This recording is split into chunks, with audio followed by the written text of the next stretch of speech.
Tenemos Bueno, buenas ahí noches a todos. ¿Cómo les para va? un saludo. Hoy, hoy inicia el módulo de cirugía general a cargo del Consejo de Médicos de la provincia de Jujuy. Les damos la bienvenida a esta charla que va a ser muy importante. Y le damos la bienvenida al coordinador de la provincia de Jujuy, el doctor Cura. Hola, buenas noches. ¿Cómo están todos? Buenas noches.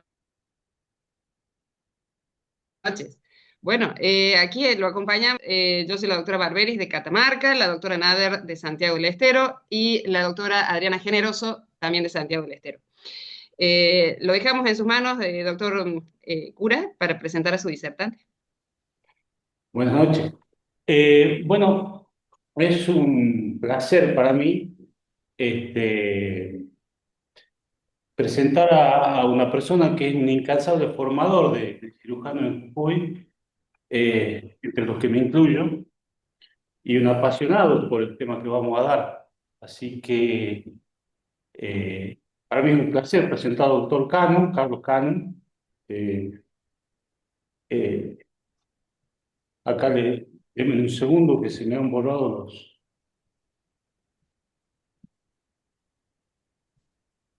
Yo lo ayudo, ¿Usted me ayuda? yo lo ayudo. El doctor Me han Cano, abandonado acá. sí, en honor al tiempo, en honor al tiempo.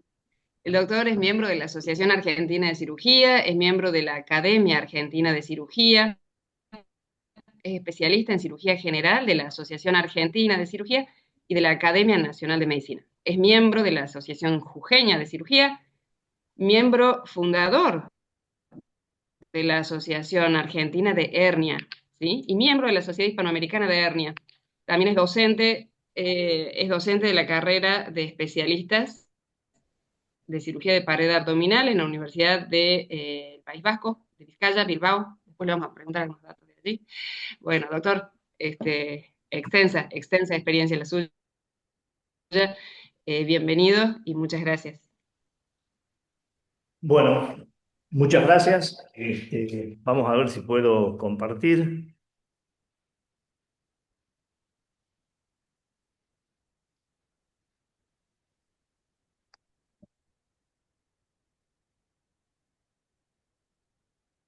No sé si están viendo ahí.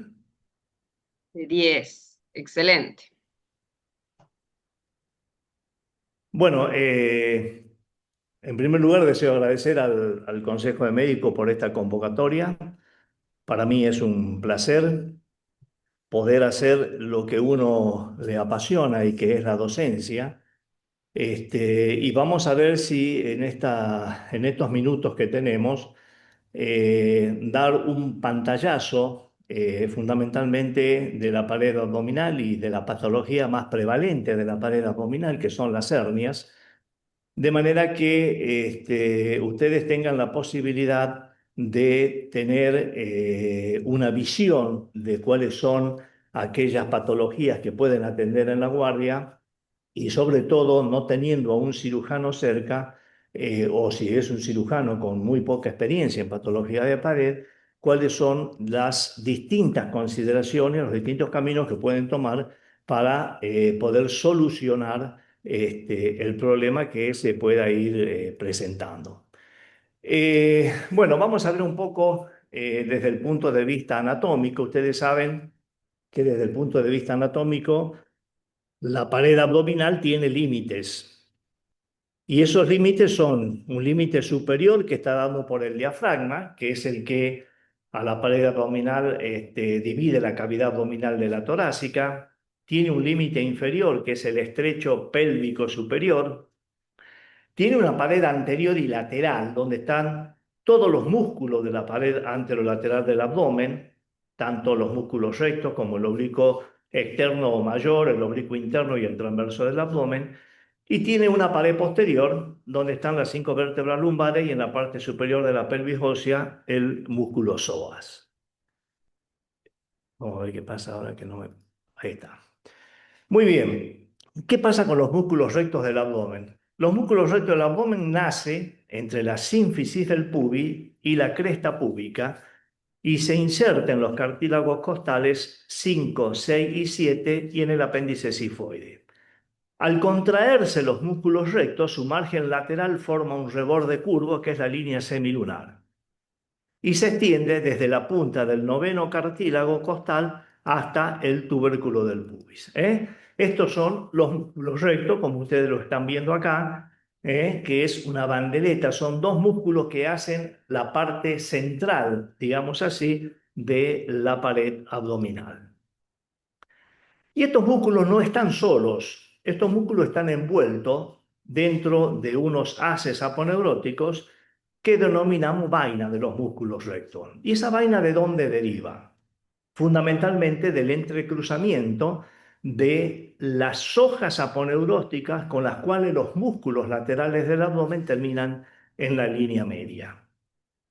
A nivel de la cresta ilíaca superior, la pared posterior tiene un borde libre curvo, que es la línea arqueada, y en este lugar los vasos epigástricos inferiores entran a la vaina de los rectos y se dirigen hacia arriba para hacer anastomosis con los vasos epigástricos superiores. Entonces, de esta manera, vamos a ver los músculos del abdomen, ¿cuáles van a ser? En primer lugar, yendo de afuera para adentro, está el músculo oblicuo externo. Es el músculo más externo de la pared anterolateral del abdomen. A continuación, si despegamos ese músculo oblicuo externo, está el músculo oblicuo interno, que es el que se encuentra inmediatamente por abajo. Y posteriormente a eso tenemos el músculo transverso del abdomen, que es la verdadera cincha de la pared abdominal. Y acá también vamos a encontrar la fascia de Camper, muy importante por toda la vascularización superficial que estamos nosotros teniendo a ese nivel. De manera que el músculo oblicuo externo, fíjense en ustedes que se inserta en las últimas costillas inferiores, se inserta en el apéndice sifoide, en la línea alba, en la cresta del pubis, en el tubérculo del pubis y en la mitad anterior de la cresta ilíaca y dirige sus fibras hacia abajo de lateral a medial. Es decir, las fibras o los haces del músculo oblicuo mayor se dirigen hacia abajo y hacia adentro. Luego está el músculo oblicuo interno, que es la vaina muscular ancha y delgada por debajo del oblicuo externo, y las fibras se dirigen hacia arriba. Son fibras que se originan en la aponeurosis lumbar, en los 2/3 anteriores de la cresta ilíaca, en los 2/3 laterales del ligamento inguinal, se insertan en los bordes inferiores de las 3 últimas costillas y sus cartílagos costales, en el apéndice sifoide, la línea alba y la sínfisis del pubis. Las fibras tendinosas más inferiores se unen a la fibra del músculo transverso del abdomen para formar el tendón conjunto. Y por último, el más de interior, es el transverso del abdomen, la verdadera cincha abdominal, que es una vaina muscular ancha, delgada, por debajo del oblicuo, y las fibras corren horizontalmente. Se insertan en el apéndice sifoide, en la línea alba y en la sínfisis del pubis, entre las otras cosas. De manera que, si ustedes ven, ¿qué es lo que hacen? ¿Cuál es la función que cumplen estos músculos? Fíjense, el oblicuo mayor, si ustedes ponen la palma de la mano apoyado sobre la parrilla costal, se dirige hacia abajo las fibras. El oblicuo menor, ustedes apoyan la palma en la cresta ilíaca y las fibras se dirigen hacia arriba. Es decir, el oblicuo mayor tracciona hacia arriba y hacia afuera. El oblicuo menor tracciona hacia abajo, hacia afuera. Y fíjense en las líneas de entrecruzamiento. Acá, si ustedes ven en el slide del medio, las líneas de entrecruzamiento de los haces musculares. Esto es una verdadera coraza. Dios nos hizo espectacularmente en esa pared anterior. Miren, eso es el sistema que usan la cobertura de las centrales nucleares. Si el hombre hubiese descubierto esto con mucho tiempo, se hubiese ahorrado mucho dinero hasta alcanzar esa cobertura. Esa es este entrecruzamiento de fibras que usan las lonas de las coberturas pamperos de los camiones de carga. Esa es la resistencia que tiene este músculo abdominal. Y el músculo abdominal se comporta fundamentalmente, la función de los músculos abdominales, como un músculo digástrico. ¿Estamos de acuerdo? En donde la acción de columna flexora que tienen los músculos rectos le sigue la acción de contracción de los músculos laterales y sobre todo de compresión de las fibras más profundas Y cuando hablamos de fibra más profunda, estamos hablando fundamentalmente del músculo transverso. Y luego tenemos esto, que es el conducto inguinal. El conducto inguinal tiene límites, tiene un anillo inguinal profundo, que está formado por la fascia del músculo transverso del abdomen, tiene un anillo inguinal superficial, que es la apertura de la fascia del oblicuo externo, donde hay dos pilares, un pilar externo, un pilar interno, tiene una pared anterior, que está formada por la fascia del oblicuo externo, y tiene un piso, y ese piso está dada por el ligamento inguinal. Y luego tiene una pared superior donde hay fibras del oblicuo interno y transverso del abdomen. Ahora, ¿qué contiene ese conducto inguinal? En el hombre se encuentra el cordón espermático y en la mujer el ligamento redondo del útero, además de los nervios y además de los vasos funiculares. Y esta es la imagen donde ustedes van a ver el conducto inguinal. Fíjense, ahí se está reparando el conducto inguinal, cómo aparece en la profundidad del orificio inguinal profundo, hace todo el trayecto del conducto inguinal y sale por el orificio inguinal superficial, fundamentalmente hacia abajo. Ahora bien, vamos a hablar de la patología que realmente nos ha convocado y que es aquella más prevalente que aparece en la pared abdominal. Las hernias. ¿Cómo definiríamos una hernia? La hernia es una protrusión o salida de la cavidad abdominal o pelviana de una víscera, órgano o tejido, o a través de un orificio o a través de un trayecto parieto-abdominal. ¿Cuántos tipos de hernia hay? Bueno, fíjense en acá, en la pared anterior y sobre todo a nivel central tenemos las hernias epigástricas, tenemos las hernias umbilicales, tenemos las hernias inguinales y por abajo las hernias crurales o hernias femorales. Desde el punto de vista epidemiológico, es frecuente en el sexo masculino la hernia inguinal por el tipo de trabajo y es frecuente en el sexo femenino la hernia crural por el embarazo y el parto, pero por sobre todo por las características de la pelvis femenina que hace que ese orificio crural sea factible de tener contenido y sufrir una hernia. ¿Cómo se presenta clínicamente una hernia? En primer lugar, hay una tumoración y esa tumoración aumenta con los esfuerzos o aumenta con la bipedestación y que desaparece con el decúbito. Fíjense que a veces los pacientes van a la consulta y dice, doctor, yo me levanto, estoy muy bien, pero usted sabe que ando caminando, ando haciendo las cosas y cuando llega la tarde que me voy a dar una ducha, me palpo acá en la región inguinal como una pelotita y un tumorcito y yo me acuesto y me desaparece y al otro día me levanto y no tengo nada. Bueno, eso es muy probable de que se trate de una hernia porque desaparece con el decúbito. Una vez que uno reduce, ya vamos a ver cómo lo hacemos, se puede palpar el anillo herniario, puede haber dolor y puede haber alteraciones del tránsito cuando ya las hernias tienen otras características. ¿Cuáles son los factores predisponentes? O sea, ¿en qué paciente vamos a encontrar nosotros esta patología herniaria? En primer lugar, tiene que ver con la edad, ya lo dijimos, tiene que ver con el sexo, también lo dijimos. Hay algunas profesiones que sí pueden ser fundamentalmente formadoras o propenso a generar patología herniaria. Los embarazos y los partos por todo el aumento de la presión intraabdominal, la obesidad, sin lugar a dudas, la tos y la constipación, al igual que los prostáticos, porque aumenta la presión intraabdominal. Y acá voy a aprovechar para hacer un comentario.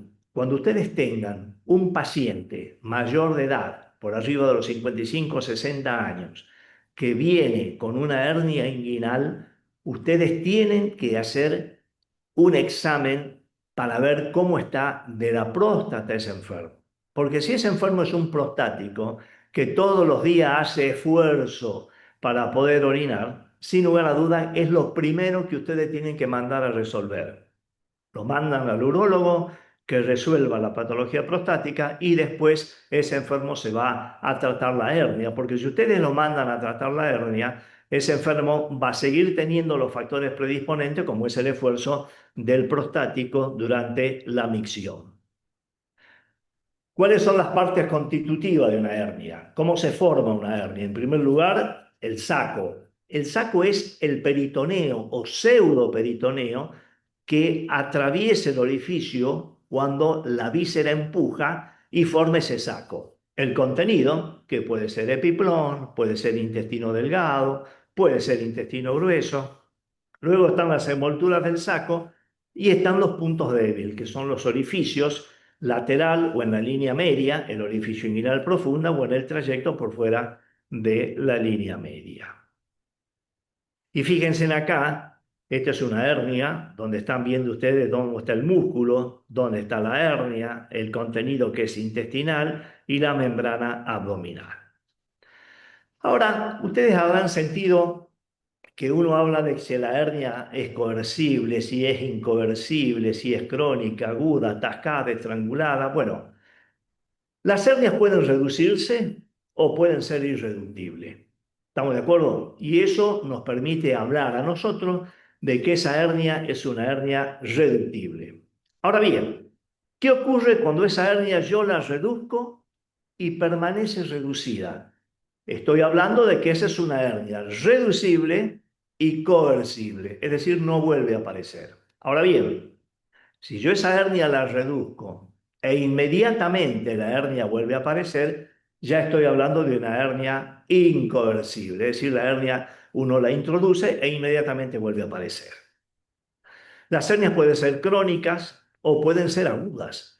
Y cuando una hernia se presenta en forma aguda, esa hernia puede ser atascada o puede ser estrangulada. ¿Y qué diferencia existe entre las dos?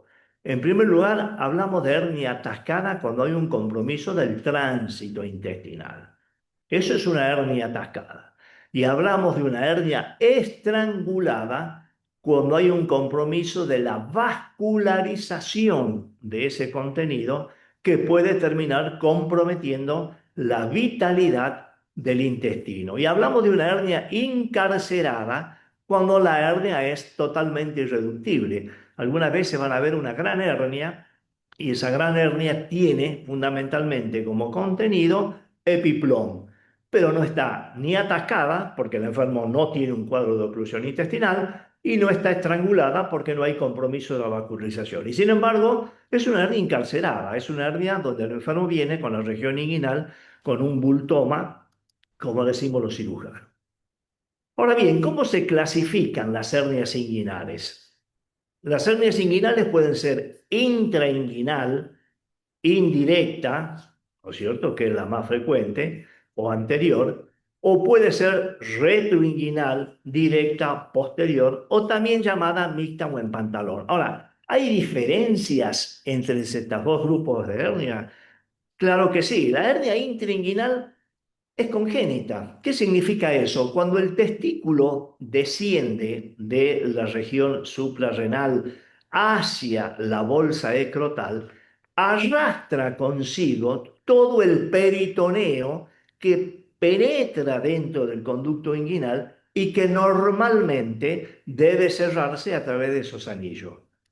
Cuando ese cierre no es posible, permanece, ese conducto peritoneo vaginal sigue comunicándola con la cavidad abdominal y en algún momento esa hernia aparece. Eso es una hernia intrainguinal por persistencia o falta de cierre del conducto peritoneo vaginal. Por eso es que este tipo de hernia es muy frecuente en niños y es muy frecuente en jóvenes, también en mujeres.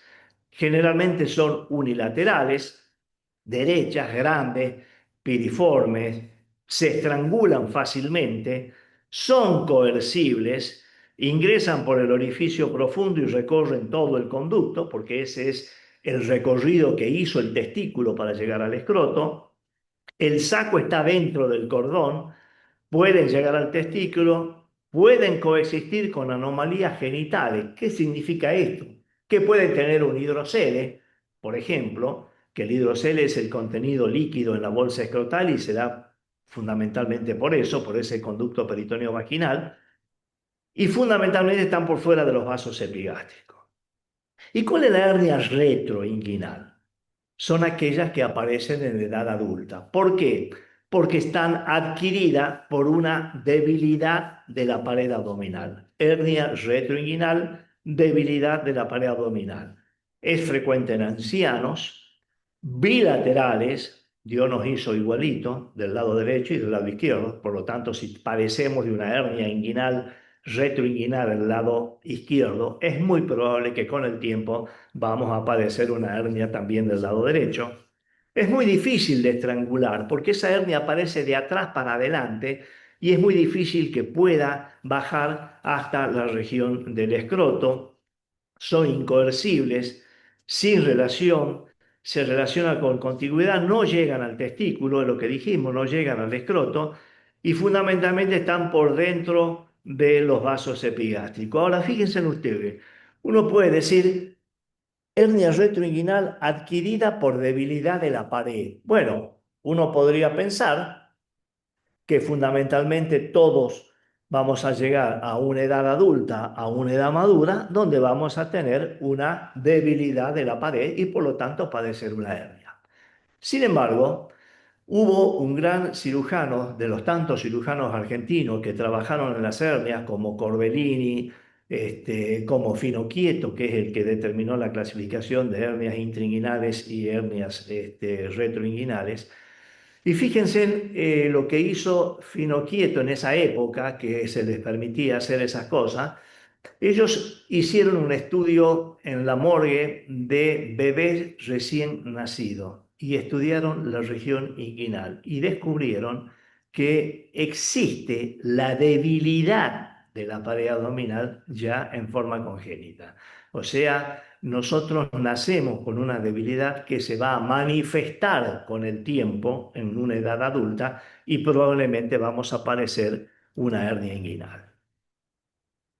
Bueno, esto es para repasar un poco de lo que venimos hablando. De acuerdo a su contenido, la hernia puede ser del intestino delgado, puede ser una hernia del intestino grueso, puede ser una hernia de epiplón, puede ser una hernia del apéndice, puede ser una hernia de Richter o una hernia de Littré. La hernia de Richter es lo que llamamos un pellizcamiento parcial, que es donde parte muy pequeña de la circunferencia del intestino forma parte de la hernia, y la hernia de Littré es aquella hernia que contiene el divertículo de Meckel. De acuerdo a su condición, volvemos a decir, reductible, el contenido herniario puede reingresar a la cavidad. Coercible, una vez reducida, se mantiene por un tiempo. Incoercible, cuando se vuelve a salir inmediatamente después de reducirla. Incarcerada, no se puede reducir, no significa compromiso vascular. Estrangulada, donde hay un compromiso vascular. Y está la hernia por deslizamiento, cuando el contenido forma parte de la pared del saco. Y acá, fundamentalmente, uno puede llevar a una discusión bizantina, si se quiere, fundamentalmente en esta llamada hernia por deslizamiento. ¿Y qué estamos diciendo cuando hablamos de hernia por deslizamiento? Que primero se produjo el deslizamiento de la víscera y después apareció la hernia. En realidad esto no es así.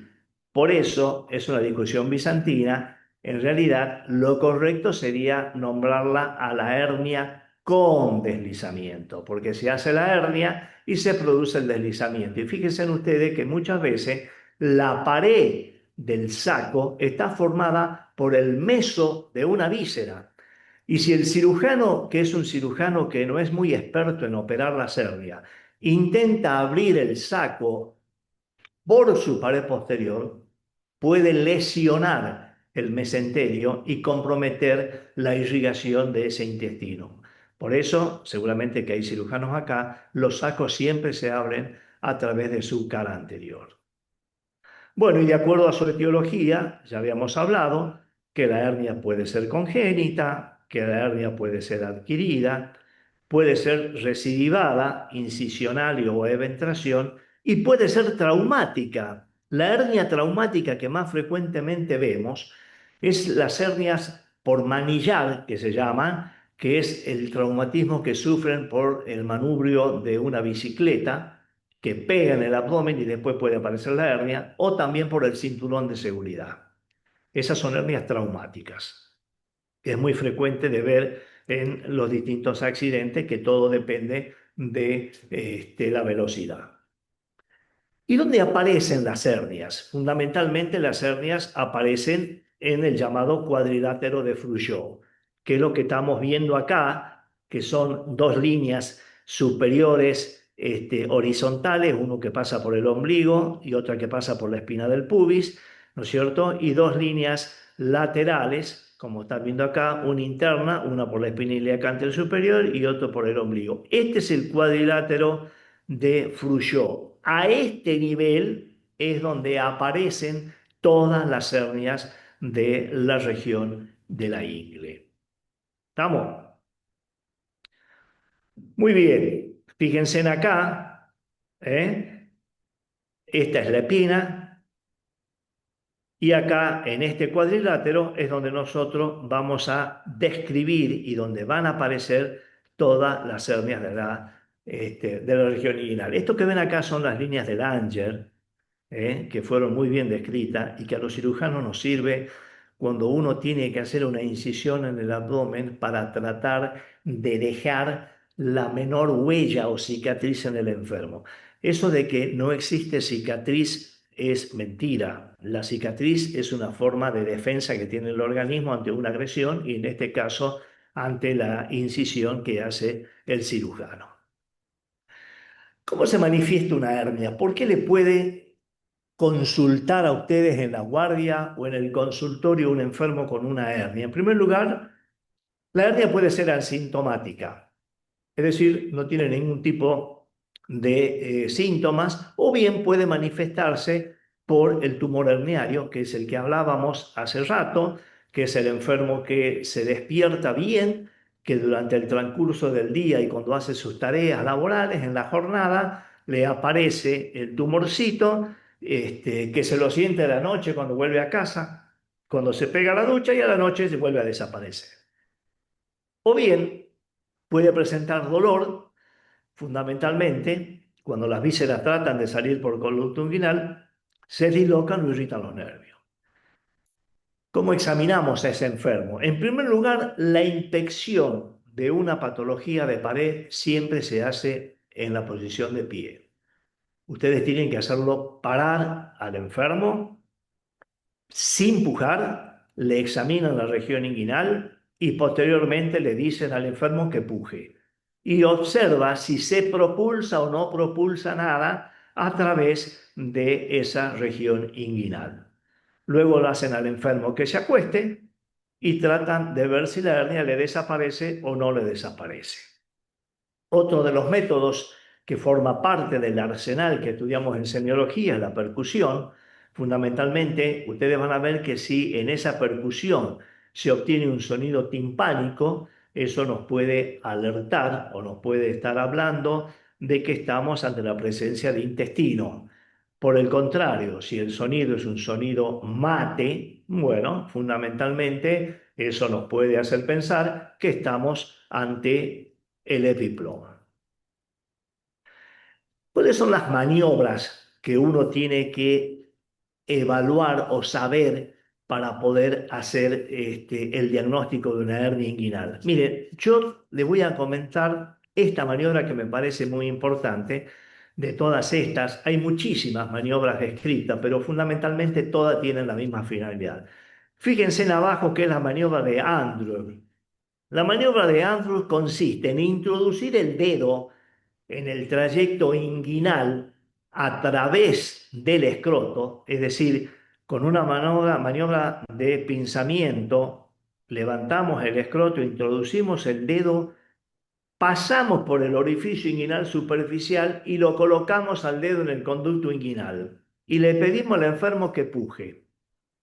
Si choca contra la punta del dedo, estamos hablando de una hernia intrainguinal.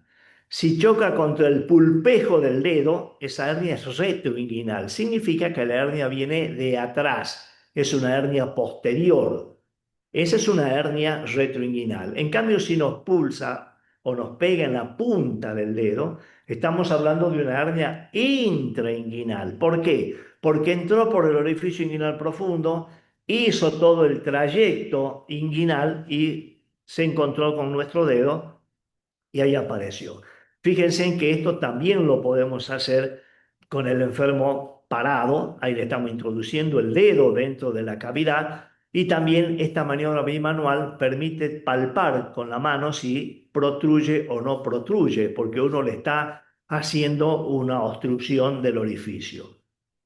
La ecografía, la TAC, la resonancia magnética nuclear son métodos de diagnóstico que fundamentalmente no determinan fehacientemente que el paciente tenga una hernia. El diagnóstico de hernia se hace por el examen físico.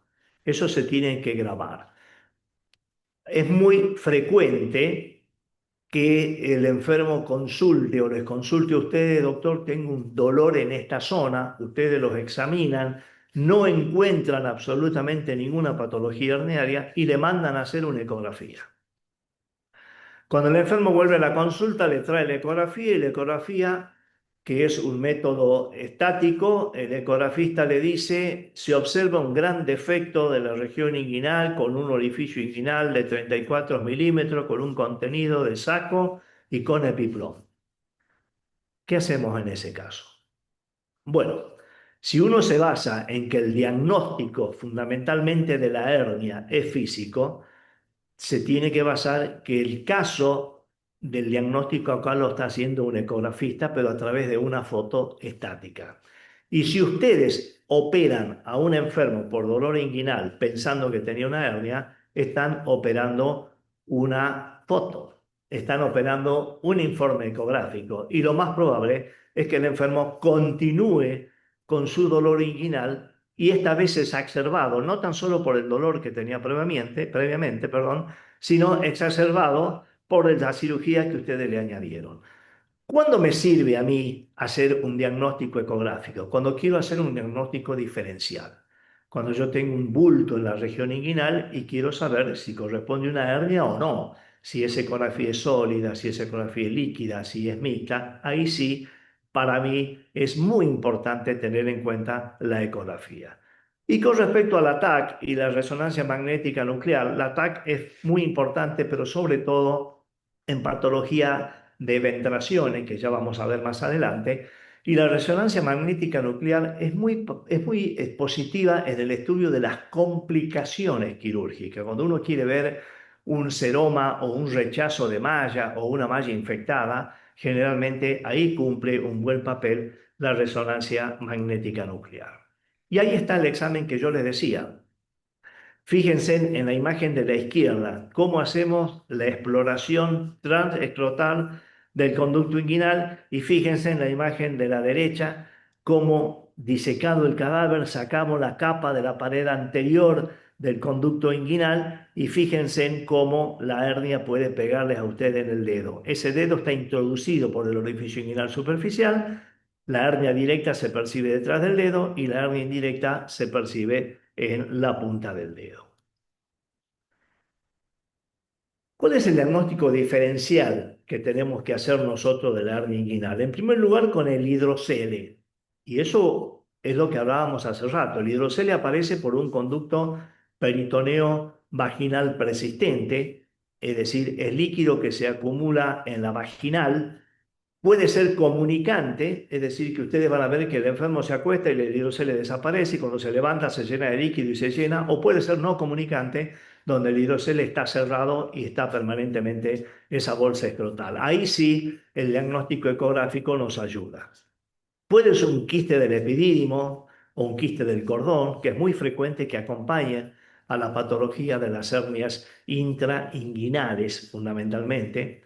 Puede ser un hematocele, a veces el enfermo ha tenido un traumatismo a nivel de, el escroto y ha formado sangre. Puede ser un varicocele, que son la dilatación de todas las venas que están apareciendo ahí cerca del testículo. Una epididimitis, que es una inflamación del epidídimo. La torsión del testículo. La torsión del testículo es una patología que tiene que ser diagnosticada fundamentalmente en la guardia y en la emergencia. y debe ser diagnosticada de una manera muy perspicaz porque el enfermo, en este caso, generalmente se trata de adolescentes.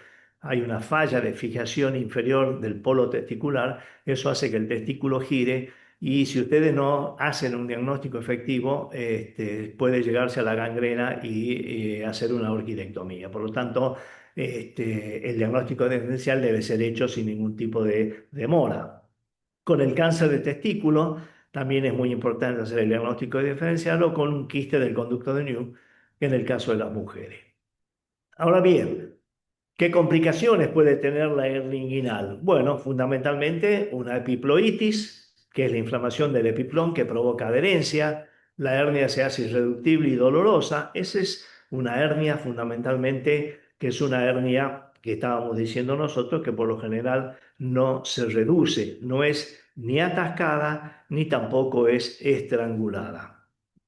Luego está la estrangulación, que es un dolor local intenso, puede haber vómito, puede haber aumento de la hernia, de la tensión. El enfermo puede estar con shock y puede estar luego el atascamiento, donde ahí sí existe un compromiso del tránsito intestinal. Fíjense en esta hernia estrangulada en un bebé que tuvo que hacerse una resección. Bueno, entonces, datos a tener en cuenta.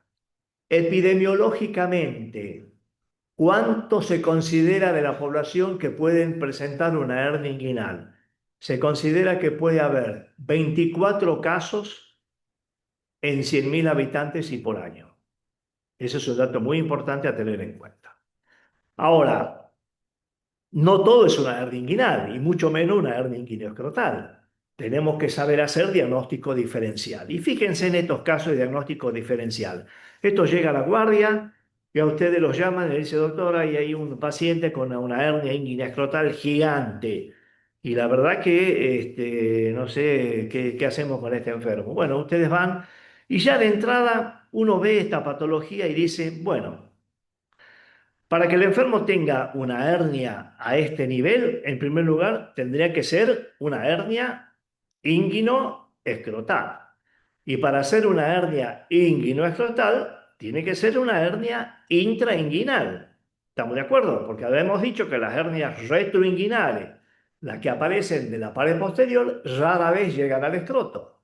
Ahora, fíjense, yo estoy viendo acá la región inguinal y yo estoy seguro que si a este enfermo yo le toco el cordón de la región inguinal, se lo voy a tocar perfectamente y normal. ¿Qué significa eso? Que la patología de este enfermo está en el escroto. Y no es ningún tipo de hernia, ni es nada que me ha bajado a través del conducto inguinal. Cuando yo a este enfermo lo veo y le voy a palpar el cordón, digo, este cordón se palpa, este conducto inguinal no está ocupado. Y me van a decir, pero ¿cómo no está ocupado con semejante patología que tiene? Bueno, pidamos el estudio complementario. Y bueno, fíjense, este enfermo se trató de un fibrosarcoma, le hicimos la tomografía computada y fíjense en cómo aparece la patología con la región inguinal completamente indemne. O sea, no asustarse cuando le dan estos pacientes y le dicen es una hernia, tenés que verlo, tenés que operarlo. No, hay que hacer el diagnóstico en base a lo que venimos hablando de la fisiopatología de la hernia. O a veces también les presentan este caso.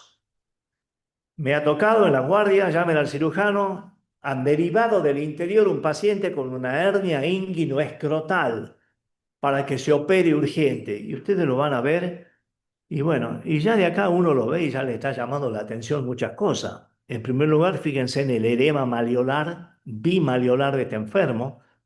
En segundo lugar, fíjense en el edema que tiene a nivel del prepucio. Y en tercer lugar, cuando uno ya comienza a examinarlo y le hace la maniobra de la transiluminación, es una transiluminación positiva, está lleno de líquido. Bueno, este enfermo tenía una insuficiencia cardíaca derecha. Y fíjense en cómo tenía el edema que había llegado hasta el escroto. Entonces, no todo es hernia inguinoescrotal. Hay que hacer el examen físico, fundamental. Recordar que para que una hernia sea inguinoescrotal, es decir, que ocupe todo tu escroto, esa hernia tiene que verse acá, fundamentalmente. Toda esa patología tiene que verse, todo esto tiene que estar aumentado de tamaño y fundamentalmente recién llegar a esta parte. Este es otro caso. Fíjense, entramos a operarla con el diagnóstico de una hernia inguinoescrotal y cuando entramos, acá está la incisión, fíjense en arriba está la incisión de la cirugía, acá arriba, y nos damos con toda esta siembra miliar, toda esta siembra miliar del intestino, hacemos la punción, que la tenemos que haber hecho antes, y sacamos este líquido citrino. Esto se trataba de una TBC o una tuberculosis peritoneal y no de una hernia inguinal. Mal evaluado el enfermo y con una cirugía que no tendría que haberse realizado. ¿Cómo le puede llegar al paciente a ustedes en la guardia? Fíjense, este es un enfermo que lo llaman y le dicen, yo creo que este enfermo está ocluido, tiene una oclusión intestinal. No me digas, sí, vamos a verlo. Y lo van a ver al enfermo, acá en este caso el enfermo ya está en el quirófano, porque el enfermo no tenía tránsito intestinal, el enfermo estaba con falta de eliminación de gases, no tenía ruido hidroaéreo y estaba con un abundante débito a nivel de la sonda nasogástrica. Entonces, cuando uno ve a este enfermo, dice, ¿cómo lo estudia este enfermo? Lo primero, una directa de abdomen. Y bueno, le hacemos la directa de abdomen, pero fíjense, si uno se fija acá, la tumoración está del lado izquierdo. Y si uno se fija en el tamaño del ciego, el ciego está aumentado de tamaño. ¿Qué tiene que ver que la hernia esté del lado izquierdo? ¿Y qué tiene que ver que el tamaño del ciego si el ciego está a la derecha? ¿Cómo se produjo esto? ¿A qué puede deberse esto? Bueno, ojo cuando uno vea esta imagen en un enfermo portador de una hernia y que tenga esta imagen en la radiografía. ¿Por qué? Porque del intestino grueso, la porción que más débil tiene la pared y es más propensa a perforarse es el ciego. Cuando ustedes miran esto y que esto mida más de 11, 12 centímetros, ojo, porque ese ciego puede perforarse y comprometer generalmente el estado del enfermo. Bueno, lo llevamos al quirófano y fíjense, hicimos la laparotomía, ahí estamos en la región inguinal, empezamos a ver y van a ver en un momento determinado, true, salió. ¿Qué tenía este enfermo? Este enfermo tenía el colon sigmoide del lado izquierdo, parcialmente obstruido en el orificio herniario, y lo que había hecho este enfermo es lo que se denomina en cirugía el síndrome del asa cerrada. El enfermo tenía una válvula iliocecal continente, por lo tanto permitía el pasaje del ilion al ciego, y no del ciego al ilion. Entonces el enfermo tenía una obstrucción a nivel del sigmoide con una válvula iliocecal continente. Comenzó una distensión de todo el colon y repercutió fundamentalmente a nivel del ciego.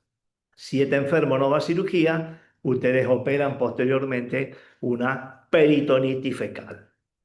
¿Estamos de acuerdo? Fíjense en el tamaño que tenía, parece un alien, pero ese es el tamaño que tenía el ciego con el colon ascendente de este enfermo, a punto de perforarse. Una dilatación secal ya con distintas placas de necrosis. Y cuando uno vuelve a la imagen del enfermo en quirófano, dice, ¿y por qué el ciego va a tener eso si el enfermo la hernia del lado izquierdo? Bueno, porque hizo un síndrome de asa cerrada. Entonces, ojo, enfermo con una hernia que no se reduce de la región inguinal izquierda y con esa imagen de la directa de abdomen con un ciego de ese tamaño puede estar sufriendo un síndrome de asa cerrada. Entonces, eso es lo fundamental que nosotros tenemos que saber de la hernia inguinal, saber diagnosticar la hernia inguinal y sobre todo, y lo más importante, saber cómo se puede manifestar desde el punto de vista de la complicación la hernia inguinal y si nosotros no actuamos a tiempo, nos puede comprometer fundamentalmente la vida de este enfermo.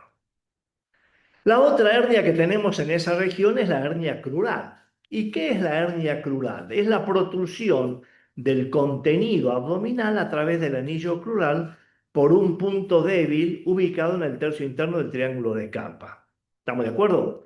La etiopatogenia, ya hemos dicho, más propenso a las mujeres por el tipo de pelvis, y ese tipo de pelvis lleva a que el orificio crural sea mucho más amplio.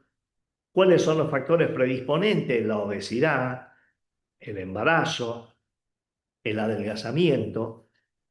La clasificación puede ser completa cuando el saco pasa por un orificio y llega al tejido celular, o puede ser incompleta porque el saco no sobrepasa la fascia cribiforme. Y según su contenido sacular, lipomatoso, visceral. La clínica son de pequeño tamaño, esto es fundamental, y están por debajo de la arcada inguinal. Son redondeadas, poco dolorosas y móviles y se estrangulan con gran frecuencia. Los síntomas son una sensación de peso, incomodidad al sentarse, y el diagnóstico diferencial que ustedes deben hacer son con varices del callado de la safena, con lipoma, con la hernia inguinal. ¿Y cómo hago el diagnóstico diferencial con la hernia inguinal? Y trazo una línea entre la espina ilíaca superior y la espina del pubis. Si la hernia está por encima es inguinal y si la hernia está por abajo es crural. Y el otro diagnóstico diferencial que tengo que hacer es con la adenitis crural. ¿Estamos de acuerdo? ¿Y por qué es importante hacer el diagnóstico con adenitis crural? Y porque te puede pasar que examines un enfermo la región crural, le palpes una pequeña tumoración y le digas al residente de cirugía que está de guardia: che, haceme el favor, haceme una biopsia de este ganglio crural que tiene esta enferma, quiero saber qué tiene. Y el residente de cirugía le dice: ya te la hago. Y ahí en la guardia infiltra un poquito, hace campo, hace un tajito y cuando entra se da con que no es una adenitis, sino que es una hernia crural. Y está haciendo una cirugía a lo mejor en el pequeño cuartito de la guardia. Entonces, ojo con eso, porque tiene que llamar al instrumentista, llamar al cirujano, cambiarse y hacer la cirugía como se debe. Segundo dato importante, la obesidad, fundamentalmente en las mujeres que consultan por trastornos tipo erisipela en la región inguinal. Ustedes van a ver que vienen, la enferma, doctor, empecé con un dolor en la región inguinal, y ustedes lo van a ver y le ven todo rojo. Bueno, señora, muy difícil de palpar, usted lo que tiene es un intertrigo por el pliegue, le vamos a dar una crema con corticoides, con antibióticos, con esto va a andar bien. Al segundo día la enferma hace fiebre, se pone taquicárdica y dice: doctor, ya no me siento bien.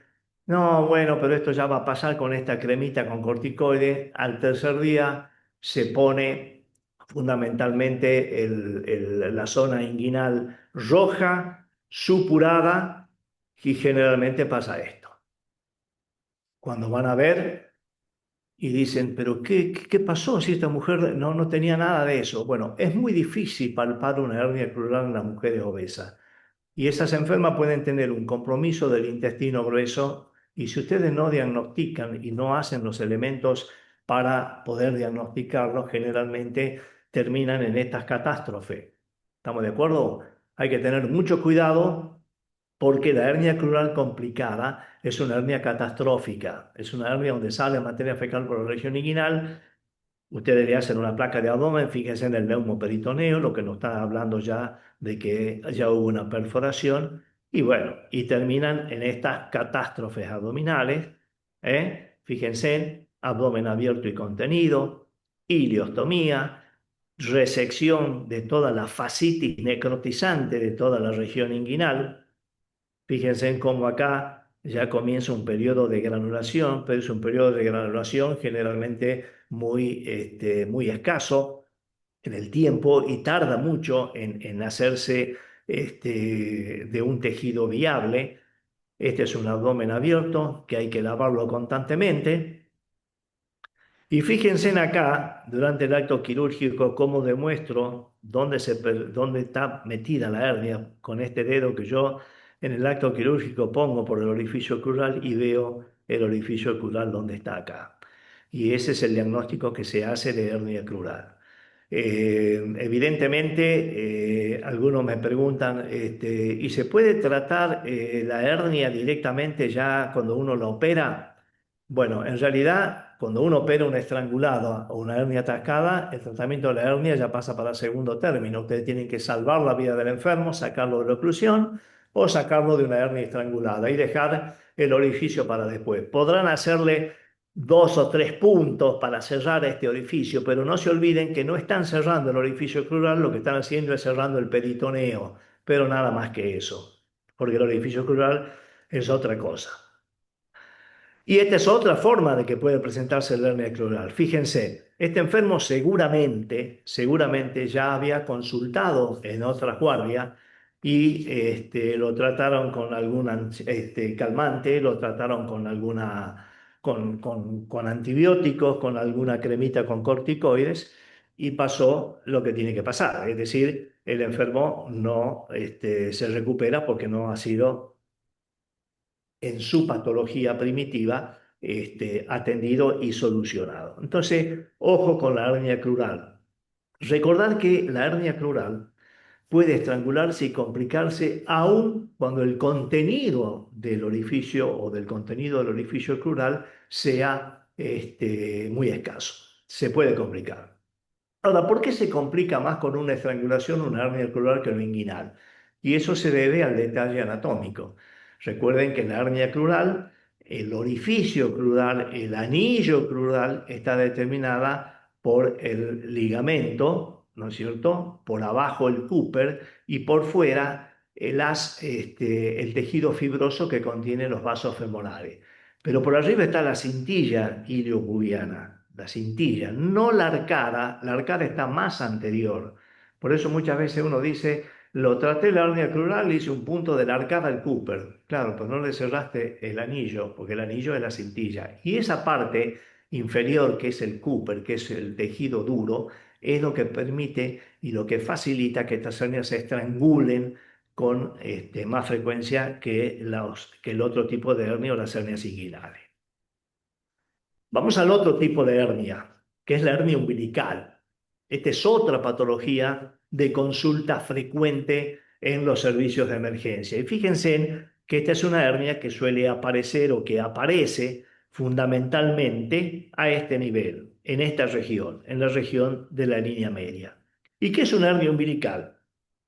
Y es la protrusión de contenido abdominal a través del anillo umbilical, el cual puede no haberse obliterado durante la vida embrionaria o que habiéndolo hecho, se ha abierto patológicamente en el niño o en el adulto. ¿Cuál es la epidemiología? En primer lugar, la hernia más frecuente, la umbilical, se da en el sexo femenino. En el adulto son generalmente adquiridas, ocupan el segundo lugar en frecuencia después de la hernia inguinal y la mayoría aparece entre los 25 y 40 años de edad en el tipo adulto.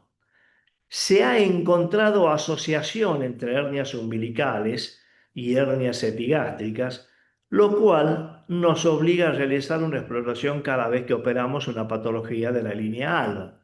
Esto es para los cirujanos. Cuando uno opera una hernia inguinal, fundamentalmente es importante explorar el resto de la línea alba porque muy frecuentemente se asocia con hernias epigástricas. Y esto hace que si ustedes al enfermo lo operan y tan solo le tratan la hernia umbilical, el enfermo puede volver después con una hernia epigástrica diciendo que no ha sido tratado y que la patología la sigue teniendo. Ahora bien, ¿cómo se clasifican las hernias umbilicales? Las congénitas o onfaloceles. Bueno, la hernia está cubierta por el amnio y una membrana que se continúa con el peritoneo parietal y deja ver los órganos contenidos en el saco. Si son hernias voluminosas de onfaloceles, puede romperse en el parto siendo mortales.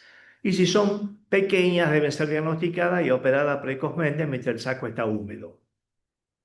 La infantil, que se da en menores de 3 años, favorecida por el llanto, favorecida por la fimosis, por la tos, por los vómitos. Se puede hacer un tratamiento médico mediante la imaginación de la hernia y mantenerla con un pliegue cutáneo con 2 tiras adhesivas en cruz. Y si fracasa, esto va al tratamiento quirúrgico. Habitualmente uno tiene que darle en este tipo de patología de infante hasta los 2 años o 2 años y medio. Y si en 2 años, 2 años y medio la hernia no se resuelve, debe hacerse de una manera quirúrgica. Y el adulto aparecen entre los 25 y 50 años, muy frecuentemente en las mujeres. Ahora, ¿por qué aparece en el anillo umbilical la hernia? Porque el anillo umbilical constituye una debilidad de la línea blanca porque se encuentra sometida a la tracción divergente de los músculos anchos de la pared abdominal y a los efectos de la presión intraabdominal exagerada por el esfuerzo, por procesos ocupantes de la cavidad, por ejemplo, el embarazo o la obesidad. Entonces ya tenemos un concepto de por qué aparece el hernia umbilical. Por un lado, porque el anillo lo traccionan la fuerza de los músculos laterales que vimos al principio, el oblicuo mayor, que tracciona hacia arriba y hacia afuera, el oblicuo menor que tracciona hacia abajo y hacia afuera, y fundamentalmente la fuerza de pulsión. ¿Cuál es la fuerza de pulsión? El embarazo, la ascitis, todo lo que aumente la pulsión dentro de la cavidad abdominal va a traccionar de ese anillo y dándole una gran debilidad. Ahora, anatómicamente, ¿cómo está formado ese anillo umbilical? Perdón, el ombligo. Tiene una parte anterior que es cutánea. ¿Estamos de acuerdo? Es la piel. Tiene una parte media que es aponeurótica y muscular. Ahí convergen la aponeurosis de los 3 músculos anchos del abdomen. Y tiene una parte posterior que es peritoneo, que es la parte peritoneal. El anillo umbilical está suspendido por la aponeurosis de los músculos anchos del abdomen. Tiene una excelente resistencia el anillo umbilical. Es un anillo fibroso que fundamentalmente resiste toda la tracción que le están ejerciendo los músculos anchos del abdomen.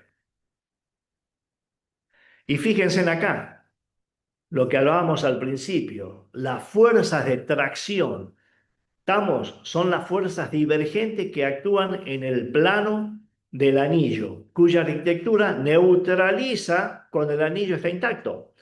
Fíjense en acá, oblicuo mayor está traccionando, ¿eh? El oblicuo menor que está traccionando hacia afuera, este tracciona hacia arriba y hacia afuera, este hacia abajo hacia afuera y el transverso que tracciona hacia afuera. Miren ustedes cómo el anillo umbilical está sometido a esa tracción. Y luego está la fuerza de pulsión. ¿Y qué hace la fuerza de pulsión? Actúa sobre el plano del anillo dada por la presión intraabdominal. Ahora, ¿por qué aparece una hernia umbilical? ¿Cuál es la fisiopatología? En primer lugar, hay factores predisponentes. Por ejemplo, la debilidad del orificio umbilical por no completar mecanismo de cierre al caer el cordón, o hay factores desencadenantes. El elemento desencadenante por excelencia es la fuerza de pulsión. La hernia umbilical se produce y crece a causa de la fuerza de pulsión. El orificio permanece de reducidas dimensiones independientemente del tamaño de la hernia. Este es un concepto que los cirujanos siempre vemos en el acto quirúrgico. El enfermo viene con una gran hernia umbilical y uno dice, bueno, este anillo debe ser inmenso. Y no, el anillo es pequeño. Rara vez puede superar los 3 o 4 centímetros y sin embargo el contenido del saco son todas las asas intestinales. Y casualmente, por el anillo pequeño, esas asas intestinales que salen de la cavidad abdominal por un aumento de la presión intraabdominal no se reintegran dentro de la cavidad abdominal por el tamaño del anillo. ¿Estamos de acuerdo? Entonces, ¿por qué crece la hernia umbilical? No crece porque el anillo sea grande, por la fuerza de tracción, crece por la fuerza de pulsión. Es decir, crece si el enfermo tiene ascitis o crece en el embarazo.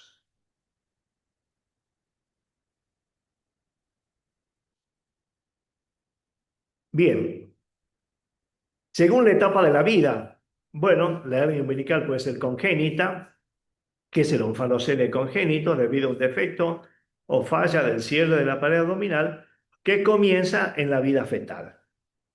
Puede ser la hernia umbilical infantil debida a una obliteración tardía o incompleta del anillo umbilical luego de la caída del cordón. Tiempo normal, 2 a 4 meses, y los factores desencadenantes son el llanto, los vómitos, la constipación, la tos, y esto fundamentalmente hasta los 3 años no se consideran quirúrgicos. Y luego está la hernia umbilical del adulto, que es la hernia que aparece a partir de la segunda década de la vida. La causa está relacionada con factores desencadenantes, como ser el embarazo y la obesidad, asociado con un grado de cierta debilidad constitucional adquirida en la cicatriz umbilical. Y acá hay un dato importante. Hay varios pacientes que usted le va a decir, doctor, yo en los embarazos me han salido esta hernia umbilical. Y fíjense que después del embarazo la hernia umbilical me ha desaparecido, o no se ha manifestado nuevamente. Eso da la pauta de que las hernias crecen por la pulsión y crecen por el aumento de la presión intraabdominal. Segundo dato que es importante, muchas veces los cirujanos nos consultan y nos dicen, doctor, me van a hacer una cesárea, necesito que me resuelva la hernia umbilical. No, la hernia umbilical no se resuelve en la cesárea, y mucho menos cuando uno tiene que colocar una malla. La hernia umbilical, dejen que los TET hagan la cesárea y ustedes después le solucionan la hernia umbilical. Porque a veces los obstetras dicen, aprovechemos la anestesia, pedirle a tu cirujano que venga y que te cierre el orificio umbilical. Eso no debe hacerse porque no es el momento, ni mucho menos el campo adecuado para hacerlo. Fíjense en esta hernia abdominal que le llama la atención. Mire el tamaño de ese abdomen. La forma adquirida, el 90% de los casos, mujeres multíparas, obesas, enfermos cirróticos y en la quinta y sexta década de la vida. Y los factores de riesgo son los embarazos repetidos, la obesidad, la citis, los tumores intracavitarios, el estreñimiento crónico, los ejercicios físicos extremos. ¿Y todo por qué? Porque todo esto aumenta la presión intraabdominal. Todo eso van a ser factores que pueden llegar, y mejor dicho, llegan a determinar una presencia de una hernia umbilical. ¿Cómo se hace el diagnóstico? Bueno, el diagnóstico es fácil, fundamentalmente es clínico, o sea, ustedes van a ver que el enfermo llega y tiene tumor y dolor. Esas son las dos cosas que el enfermo le consulta a ustedes y que le aparece en el ombligo. No hay duda, acá no se va a pedir ecografía, no se va a pedir una tomografía porque el diagnóstico está prácticamente hecho. La tomografía axial computada, fíjense, esto que ven acá, esto es un corte axial, estos son los músculos laterales, este es un músculo recto, este es el músculo recto, y acá está la parte umbilical, donde acá la tomografía sí nos está demostrando el contenido intestinal, porque yo veo aire, fíjense en estas imágenes, y todas las asas intestinales que salen de la cavidad abdominal. Y esta ecografía donde se ve el saco y el contenido del saco a nivel de este tipo de hernia. Ahora bien, ¿cuáles son las complicaciones que presenta la hernia umbilical? Y son las complicaciones que presenta fundamentalmente cualquier tipo de hernia. En primer lugar, la irreductibilidad. Fíjense en esta gran hernia umbilical que, como dijimos al principio, es muy probable y casi seguro de que el anillo umbilical de esta señora no sea muy grande. Se puede encarcerar o se puede estrangular. Ahora, esto es un dato muy importante a tener en cuenta y seguramente a ustedes les habrá pasado, fundamentalmente con un tipo de patología muy frecuente y que es la hernia umbilical que aparece en el enfermo cirrótico. Hay que tener mucho cuidado con el manejo de ese tipo de hernias. Bueno, el tratamiento de una hernia es la reparación con sutura del anillo. Habitualmente, las hernias umbilicales cuyo anillo se encuentra por debajo de los 2 centímetros, generalmente 1,5 centímetros, se soluciona con una sutura. Cuando el anillo supera los 2 centímetros, ya habitualmente lo que hay que hacer es colocar una prótesis o colocar una malla para evitar la recurrencia. La hernia umbilical es la hernia que muy mal parado deja a los cirujanos. Fíjense en la recurrencia, 11% de recurrencia. Claro, uno ve esa cifra, 11% de recurrencia, y dice, bueno, pues 10, 11% significa que de 100 pacientes se curaron 10, se curaron 9 que pasan desapercibidos dentro de los otros 90. Pero claro, salvo que la hernia la hayas tenido vos, o un papá, o tu mamá, que hayas recurrido, ahí sí que es importante saber este tipo de recurrencia. Esta es la técnica de Mayo. Esta es la primera técnica que se empezaba a hacer. A todos no, nos la aprendimos esta técnica como el chaleco sobre el pantalón y el pantalón sobre el chaleco. ¿Qué significaba? Si este flap, ¿no es cierto?, lo suturábamos por encima de esto, como en este caso, decíamos que era chaleco sobre pantalón. Y si era al revés, era pantalón sobre chaleco. Pero este tipo de técnica tiene una alta recurrencia. A los 10 años ya más de la mitad de los pacientes vuelve a aparecer con la hernia. Y bueno, fíjense, Mayo, cirujano americano que la describió en 1907, ya decía que aunque la operación frecuentemente fracasa, su operación que él había creado, la recidiva es menos incómoda para el paciente y tiene menos peligro de estrangulación que la hernia original. O sea, ya Mayo, que descubrió esta hernia en el año y la describió en 1902, 5 años después ya decía él que su operación fracasaba. Pero los enfermos que venían fracasados de la operación que él había inventado eran enfermos que tenían menos posibilidades de estrangular y de recidivar. Este es el procedimiento que inventó un cirujano argentino. Lo vamos a pasar así porque no tiene razón de que ustedes se lo aprendan, pero es un procedimiento de Buroni que consiste en abrir los flaps de las hojas proneuróticas de la vaina, como habíamos dicho nosotros al principio, de la vaina de los rectos, que está formada por la poneurosis y los músculos anchos, y rebatirla sobre el orificio umbilical, como estamos viendo acá. Se abre la vaina, se rebate una, se rebate la otra, y se la sutura obstruyendo totalmente el orificio herniario. Y últimamente lo que estamos haciendo es el tratamiento con prótesis. Anillos grandes, mayores de 6 centímetros, dice acá, pero probablemente un anillo mayor de 2,5 o 3 centímetros ya requiera la colocación de una prótesis. Eso puede hacerse a través de un sistema plug o de un cono. Usted hace un conito y le mete el conito dentro del orificio. Viene en la industria ya preformado que se llama Prolena Hernia System, el PHS, con anillo entre 2 o 3 centímetros, o el sistema PVP, que es un sistema que es Proceed Ventral Patch, que es una malla que se adrobe parcialmente. Puede hacerse en forma preperitoneal y en mujeres embarazadas diferir la plástica cuando se trate de anillos grandes. ¿eh? El tratamiento con prótesis tiene todavía una recurrencia del 3%. Fíjense, hablábamos de que cuando la hernia umbilical se trata sin prótesis, la recurrencia es de un 11%. Cuando ustedes le ponen una prótesis baja ostensiblemente, pero no obstante no desaparece.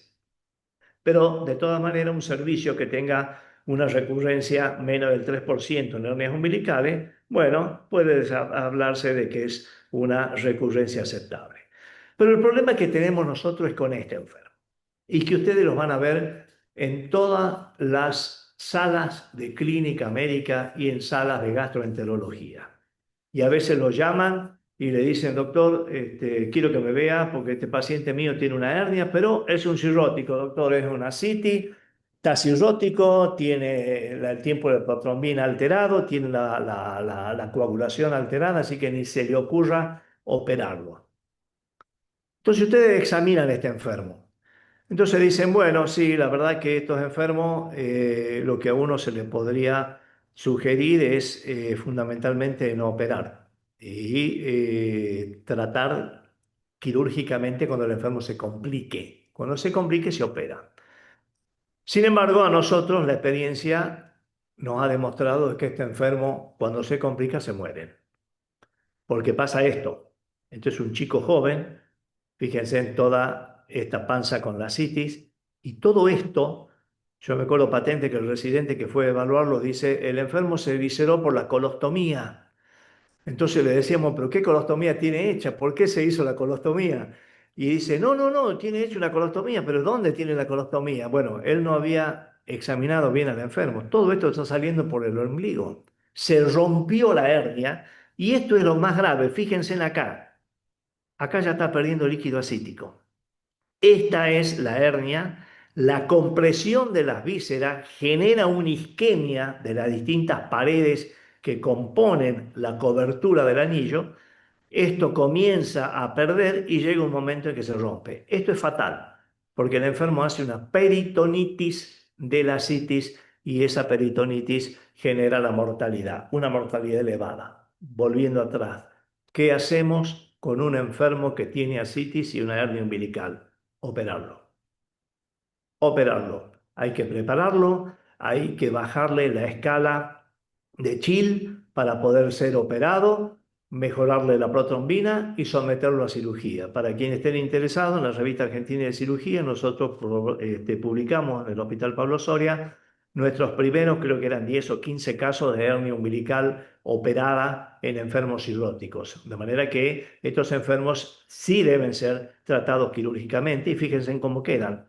Una vez que uno los opera, el enfermo queda con una gran cicatriz, que en este caso, desde el punto de vista estético, no es lo más importante, porque el enfermo salvó su vida, ya no tiene la hernia y generalmente se resuelven con la colocación de una prótesis.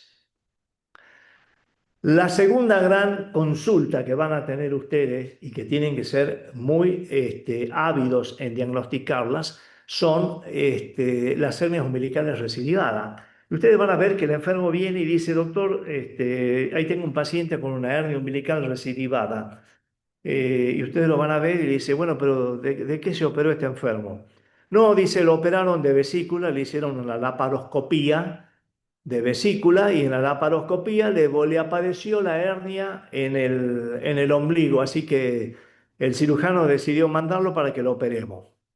Bueno, estos son los casos en que ustedes tienen que abrir bien los ojos. ¿Y por qué? Porque a veces no se trata de una hernia umbilical, no se trata de una eventración umbilical, sino se trata de una metástasis de un adenocarcinoma de vesícula que no fue objetivamente diagnosticado por el patólogo. Y esto es muy importante porque lo hemos visto. También tenemos un trabajo publicado en la Revista Hispanoamericana de Hernia sobre metástasis de adenocarcinomas no diagnosticados.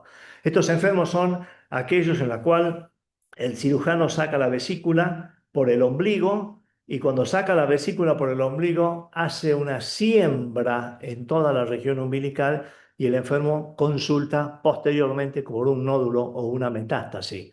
Entonces, cuando ustedes le piden una tomografía, si el enfermo, ojo con estos casos, si el enfermo viene operado de vesícula y ustedes tocan una tumoración en el ombligo, es muy difícil que se trate de una hernia, es muy difícil que se trate de una eventración umbilical, sin embargo, sí puede tratarse de una metástasis y en ese caso ese enfermo debe ser sometido a una resección oncológica, no tan solo del orificio inguinal, sino también de toda la pared donde existe este compromiso.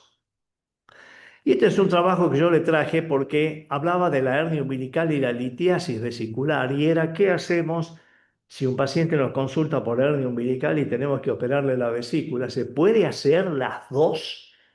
El tratamiento de las dos, como lo planteábamos anteriormente de la hernia umbilical en la mujer en la cesárea, bueno, esto es muy distinto. Primero porque esta es una cirugía, salvo que sea una colecititis aguda, esta es una cirugía programada y ya hay trabajos que avalan de que uno en el acto quirúrgico, cuando termina de sacar la vesícula, puede poner una prótesis, puede poner una malla y solucionarle con la misma anestesia los dos padecimientos del enfermo, la litiasis vesicular y la hernia. No es lo mismo que la cesárea. En la cesárea recuerden que el ambiente es otro, que el alumbramiento, el líquido amniótico no hace un terreno apto para que ustedes se lleven una malla puesta en esta circunstancia. Por lo tanto, no debería pasar. Y esto es lo que ocurre en una ColeLab. Fíjense, acá estamos sacando la vesícula con esta bolsa, y estamos tratando ya la hernia umbilical, fundamentalmente, fíjense la hernia que tenía este paciente, y cómo es la vista desde el punto de vista laparoscópico o endoscópico cuando estamos viendo por dentro cómo ha quedado ya el orificio totalmente cerrado. Bueno, ¿qué ocurre con la hernia epigástrica? Es otra de las patologías que decíamos nosotros que ustedes deben acordarse. Acuérdense que las hernias epigástricas generalmente acompañan a las hernias umbilicales y que el diagnóstico se hace en la mayor parte de las veces durante el acto quirúrgico. Bueno, y es la protrusión de vísceras y de epiplón a través del entrecruzamiento de las fibras aponeuróticas en la línea media por encima del ombligo. Muchas veces son lipomas de grasa. Y es la distensión del entrecruzamiento de las fibras aponeuróticas. Había un cirujano, que es un cirujano egipcio llamado Ascar. Es quien estudió en cadáveres y se tomó el trabajo de estudiar en qué lugares se producía el entrecruzamiento de las fibras aponeuróticas en la línea media de los músculos anchos del abdomen y se dio con que normalmente en distintas proporciones existían de 3 a 4 entrecruzamientos. Cuando los enfermos tenían más entrecruzamientos, la probabilidad de padecer una hernia epigástrica era superior. Esto lo estudió Ascar, que es un cirujano egipcio. Aparece en esa debilidad del entrecruzamiento. La frecuencia es entre 1 y 10%, aparece entre los 30 y 45 años, sobre todo en mujeres, y los factores predisponentes son los trabajos pesados, la obesidad, el embarazo. Esas son todas condiciones que pueden generar que estos enfermos tengan una hernia epigástrica. ¿Cómo es el cuadro clínico? Bueno, la mayor son asintomáticas, la mayoría de las veces. Sin embargo, muchas de ellas pueden tener un dolor intenso. Y ese dolor intenso está exacerbado por el ejercicio o al agacharse. ¿Y eso por qué se da? Porque al ser el anillo tan pequeño y al estar comprometida la grasa preperitoneal es una grasa que está muy ricamente inervada. Entonces, cuando ese anillo, que ustedes hacen esfuerzo y ese anillo se cierra, comprime la grasa y ocasiona dolor por el atrapamiento de los nervios que transcurren en esa grasa. La sintomatología inespecífica como náuseas, vómitos, bueno, eso nos lleva a plantear diagnósticos diferenciales como ser el examen físico o en algunos casos recurrir a la tomografía axial computada cuando uno desea contribuir al diagnóstico. ¿Qué tratamiento hacemos? Bueno, cuando las hernias son asintomáticas, por lo general no se realiza un tratamiento quirúrgico, no urge operar las hernias, pero sí hacer un control periódico, es decir, hay que citar con una mayor frecuencia a los pacientes para que de esa manera le hagamos el control si esa hernia se ha transformado en más grande, si esa hernia ya no se reduce, bueno, eso ya probablemente requiera de una conducta quirúrgica. Las hernias pequeñas con tratamiento quirúrgico con incisión cutánea transversal y rafia del plano aponeurótico con sutura simple y reabsorbible y transversal. Y las hernias mayores a 7 centímetros con defectos múltiples se prefiere una incisión longitudinal o una colocación de una malla retrorectal. Yo, como una conducta general y un concepto general, tenemos que decir que en general todas las hernias que hemos visto hasta acá deben repararse. Todas. Porque a usted le preguntan, tengo una hernia, ¿vos crees que es quirúrgica? Sí. ¿Y cuándo? Una vez que la hernia se diagnostica, debe operarse. ¿Estamos de acuerdo? No estamos hablando de las complicadas, que eso sí va a la cirugía. Estamos hablando de las hernias que el enfermo consulta. En general, todas las hernias deben prepararse, a menos que el estado local o sistémico del paciente impida un resultado final seguro. Vamos a ir concluyendo ya con algunas hernias que no son tan frecuentes, por ejemplo las hernias lumbares, el defecto de los músculos lumbares o fascia posterior entre la doceava costilla y la cresta ilíaca. Fíjense, este es un tipo de hernia que habitualmente no es muy frecuente. Son dos las más importantes, que son la triángulo de Greenfeld, que es una hernia anterior, y la triángulo posterior, que es la triángulo de Petit. Son hernias de muy rara aparición. Generalmente lo que protruye son la grasa o es la grasa preperitoneal o el peritoneo, con o sin contenido visceral por el área lumbar. justo inferior a la doceava costilla, frecuente, la zona más grande y constante, y la hernia inguinal lumbar inferior o el triángulo de Petit, que es la protrusión también de grasa preperitoneal o peritoneo, con o sin contenido visceral a través del área lumbar justo por encima de la cresta ilíaca. Es rara, porque en ocasiones se confunde con incisiones ocasionadas, por ejemplo, en enfermos que han tenido una nefrectomía y que han recibido una lumbotomía. Generalmente puede padecer esto.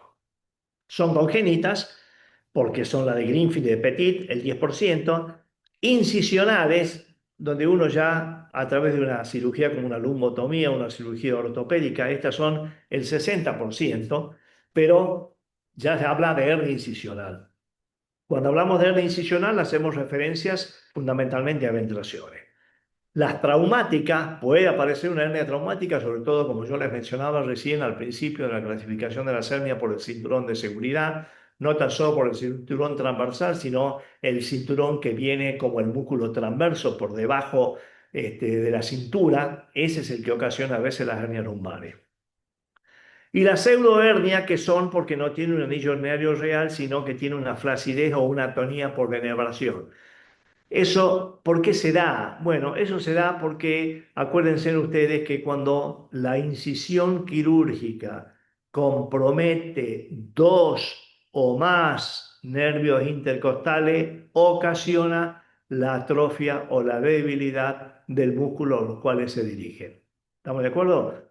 Para los cirujanos, uno puede seccionar uno o hasta dos nervios intercostales que no va a pasar nada.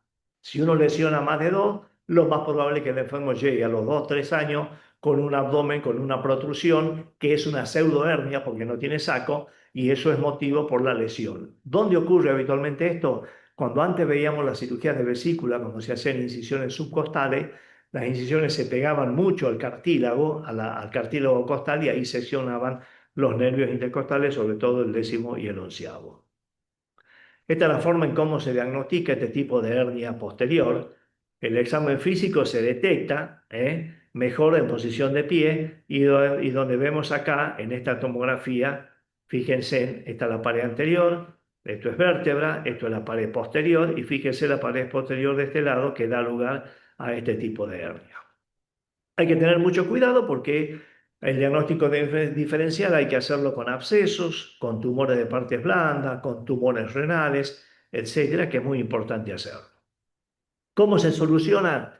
Bueno, colocando prótesis. Hoy en día el tratamiento con prótesis es lo más importante, lo que ha generado la industria. Su tratamiento, ya sea por vía mini-invasivo, laparoscópico o bien convencional, exige siempre la colocación de una malla de polipropileno LAI. ¿Qué significa LAI? Las mallas se miden por su peso. Estas son mallas livianas de refuerzo con una técnica libre de tensión a fin de reducir las posibilidades de recidivas. Acuérdense que la rinoplastia lumbar abierta con tensión también tiene recurrencia. Por eso uno utiliza fundamentalmente las prótesis. Las prótesis comenzaron a utilizarse ya por la década del 50, cuando veíamos que las hernias recidivadas cuando hacíamos plásticas anatómicas. Entonces comenzaron a surgir las prótesis, comenzó el proyecto de hacer las plásticas sin tensión, es decir, de no tensionar la sutura, y aparecieron las prótesis para solucionar el problema de las hernias. ¿Qué son las eventraciones? Que son las hernias también llamadas en el idioma anglosajón hernias incisionales. Es la protrusión a través de una zona previamente debilitada por una intervención quirúrgica.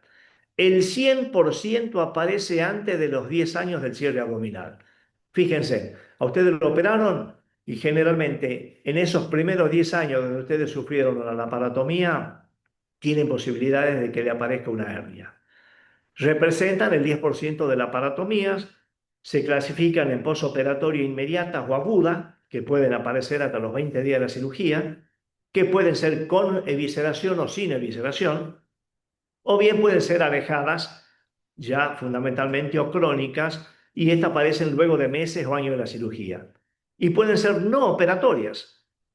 ¿Por qué? Y bueno, pueden ser congénitas, hay una aplasia de la pared abdominal, o puede ser adquirida por neuropatías, por multiparidad traumática. Se ha visto mucho que el herpes zóster, por ejemplo, puede generar destrucción de los nervios y generar debilidad muscular con aparición de este tipo de eventración. ¿Cómo la clasificamos? Si yo tengo una eventración en base al tamaño del anillo menor de a 5 centímetros, es una eventración pequeña, es lo que llamamos W1, que mide el diámetro. Si yo tengo mayor de 15, es una W4. Esto se habla de una eventración gigante. ¿Estamos de acuerdo? Y los factores predisponentes, fíjense en ustedes, la obesidad es una enfermedad, sigue siendo un factor predisponente de muchas patologías de la pared abdominal. La hipoproteinemia, la anemia y la vitaminosis. Y esto está relacionada fundamentalmente con la cicatrización. Una cicatrización alterada generalmente ocasiona este tipo de patología. La diabetes, la constipación, los vómitos postquirúrgicos. El enfermo hace un esfuerzo, aumenta la presión intraabdominal y esa sutura que realmente y recientemente ha hecho el cirujano es sometido a esa presión. Los vómitos postquirúrgicos, la incisión, la base ventral genera vertical y el cierre de la pared que debe hacerse fundamentalmente por plano. ¿Cuál es la clínica? Y fíjense ustedes que la clínica se asemeja mucho a las clínicas de la hernia. Dolor, constipación, dispepsia, hay un tumor irreductible que aumenta con el esfuerzo, no tiene saco y la piel que lo recubre puede ser normal, adelgazado con lesiones dérmicas y complicación, seroma, infecciones, todas esas son complicaciones que pueden aparecer. Esta es una eventración paracolostómica, este es un ostoma con esta es la eventración que el cirujano genera en el acto quirúrgico. Las otras son eventraciones que genera el cirujano por la cirugía, pero que aparecen después. El cirujano la hace y el enfermo sale del quirófano eventrado. ¿Y esto por qué? Porque el cirujano agarra los dedos, rompe la pared abdominal para permitir la salida del ostoma. Eso genera una eventración de este tipo, que es la eventración ostómica. La evisceración aguda es la salida de vísceras de la cavidad abdominal a través de una herida. Tiene una alta mortalidad, puede ser temprana o precoz, 3 o 4 días, intermedia 3 a 6 días o tardía del 7 días en adelante. Uno dice, pero che, hace 7 días que lo operó y el enfermo se visceró, lo mismo. Puede pasar porque si son enfermos bronquiestásicos, son enfermos tosedores, puede pasar. Y acá hay un dato importante. Cuando un médico clínico ve en la sala a un enfermo que ha sido operado por una peritonitis apendicular y a las 48 horas le va a ver el apósito y le ve un apósito con color que no es sangre neta, es un líquido lavado de carne que llamamos los cirujanos. Ese apósito tiene rosado, ¿eh? Ojo con eso, porque eso es un signo de alerta. Es un signo que tiene que comunicarle al cirujano actuante de que este enfermo puede estar eviscerado y generalmente es el cirujano que va a determinar la evisceración o no. Pero normalmente un apósito a las 48 horas tiene que estar seco. Si ese enfermo tiene un apósito con ese color rosado, salmón, como si fuese un lavado de carne, ojo porque puede ser un eviscerado. Y ese eviscerado puede ser un grado 1.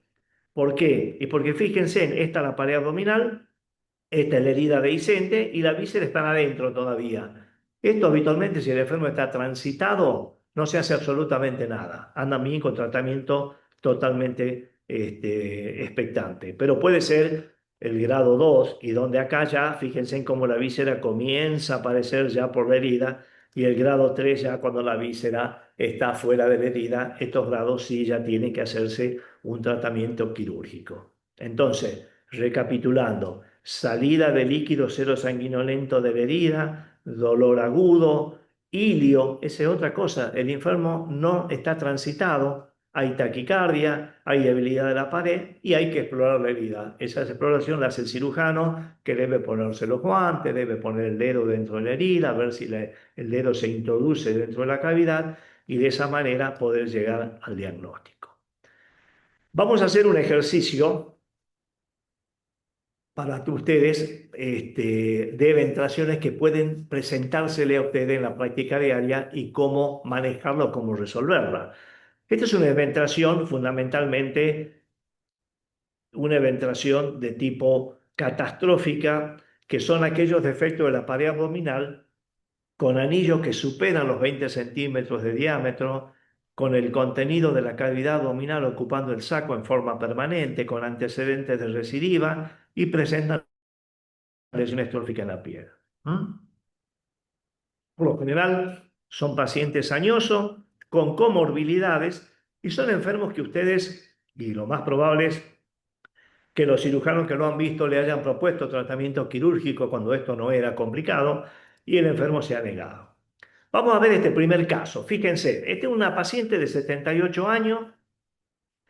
Este paciente ingresa con un índice de masa muscular mayor de 30 e ingresa a la unidad de cuidados intensivos con asistencia respiratoria mecánica, luego de sufrir un ACV hemorrágico reciente de 6 horas de evolución y con una hemiplegia brachiocrural izquierda.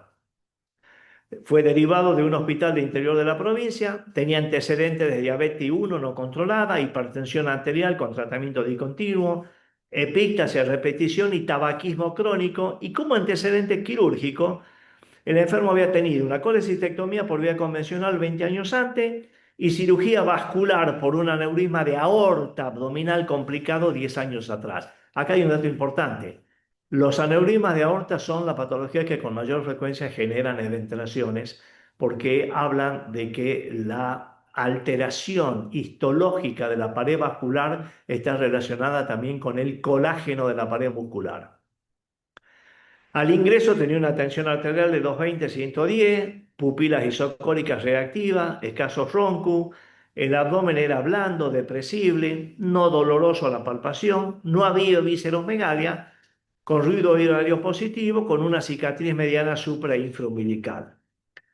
La tomografía de cerebro daba un infarto de la arteria silviana derecha, un extenso infarto con zonas hemorrágicas que determinaban un efecto de masa desplazando la línea media hacia la izquierda con colapso del ventrículo vertebral derecho. Y este es un laboratorio de ingreso con 48 de hematocrito, 10.100 de glóbulos blancos, etc. Nos llaman a la consulta a las 24 horas y vamos a la terapia intensiva y vemos a este enfermo. Fíjense, una gran distensión abdominal. El examen físico revelaba un gran defecto de pared abdominal con abdomen globuloso, tenso, asimétrico. En la cicatriz quirúrgica había lesión estrófica, ustedes la están viendo acá, pero fíjense en cómo se manifestaban aún más las lesiones estróficas por el aumento de la presión intraabdominal. La palpación era dificultosa, la auscultación del ruido no había, era negativa. La sonda nasogástrica no tenía débito. El enfermo estaba oligoanúrico. Esto presumimos de que podía deberse a un síndrome de hipertensión abdominal por compresión de la cava. El enfermo estaba en coma, intubado. No podíamos hacer el diagnóstico. Bueno, ¿qué hacemos con este enfermo? El enfermo estaba con una ASA 4 con asistencia respiratoria mecánica. Fíjense, este enfermo era quirúrgico, sin lugar a dudas. Llevamos al enfermo a cirugía, empezamos a hacer un tratamiento, obviamente con un cuidado importante para evitar lesionar. Tenía una pared muy débil y tenía esa cicatriz totalmente alterada.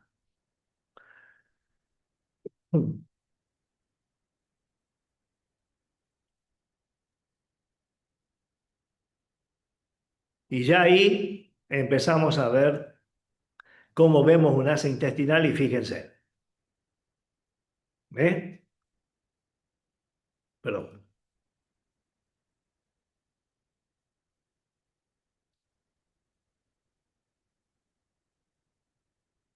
No sé por qué no me deja pasar a la otra. Ahí está. Y fíjense, esta era la placa donde el enfermo le hicimos esta placa en la terapia intensiva. Miren esta imagen aérea.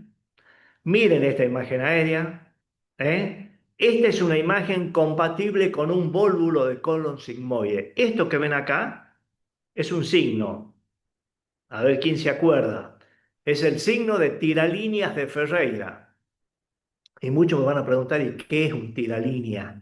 Bueno, el tiralínea es el compás. Es lo que usábamos cuando éramos jóvenes y niños en la escuela que hacíamos el compás. Bueno, cuando ustedes actuaban un compás, que pulsaban el compás y lo movían, hacía esta formación, signo de tiralínea de Ferreira. Bueno, miren lo que tenía este enfermo. Este enfermo tenía un vólvulo de colon sigmoides, pero además de eso, tenía un síndrome de asa cerrada con microperforaciones. Acá están las perforaciones en el colon sigmoide y estas son las microperforaciones del ciego. Acá estamos mostrando las perforaciones del colon sigmoide y las perforaciones del ciego.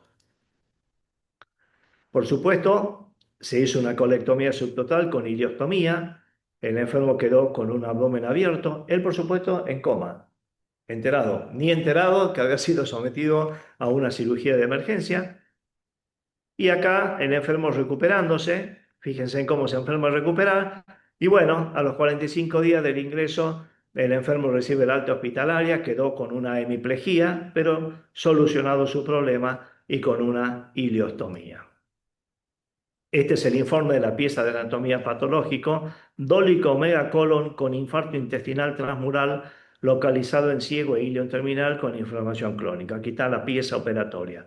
Entonces, ojo con estas manifestaciones, no porque el enfermo esté en coma, no porque el enfermo esté en terapia intensiva y no porque el enfermo esté con otra patología desde el punto de vista cerebrovascular, no pueda tener una patología quirúrgica de urgencia y mucho menos una patología de pared, como lo manifestamos en este caso, que era una eventuación complicada. Y esto ya, el segundo caso, y ya para terminar, para cumplir ya el plazo, es una paciente de 63 años, obesa mórbida, y consulta por un dolor abdominal continuo de 4 días de evolución y que estaba localizada sobre una tumoración hipogástrica, no se le irradiaba y era compatible con una eventración mediana infraumbilical. Refiere a automedicación con analgésicos y la eliminación de gas y con catarsis positiva. Al cuadro doloroso lo acompaña febrículas esporádicas y tenía buena tolerancia a la ingesta oral con antecedentes de diabetes en tratamiento e hipertensión arterial. Como antecedente quirúrgico, colecistectomía por litiasis vesicular y pancreatitis efectuada por vía abierta e histerectomía por hematosis uterina. Le habían hecho ya una eventroplastía con prótesis 10 años antes. Los antecedentes ginecostétricos, 4 gestas, 3 cesáreas. Refiere además a internaciones anteriores por cuadros suboclusivos que se resolvieron con tratamiento médico.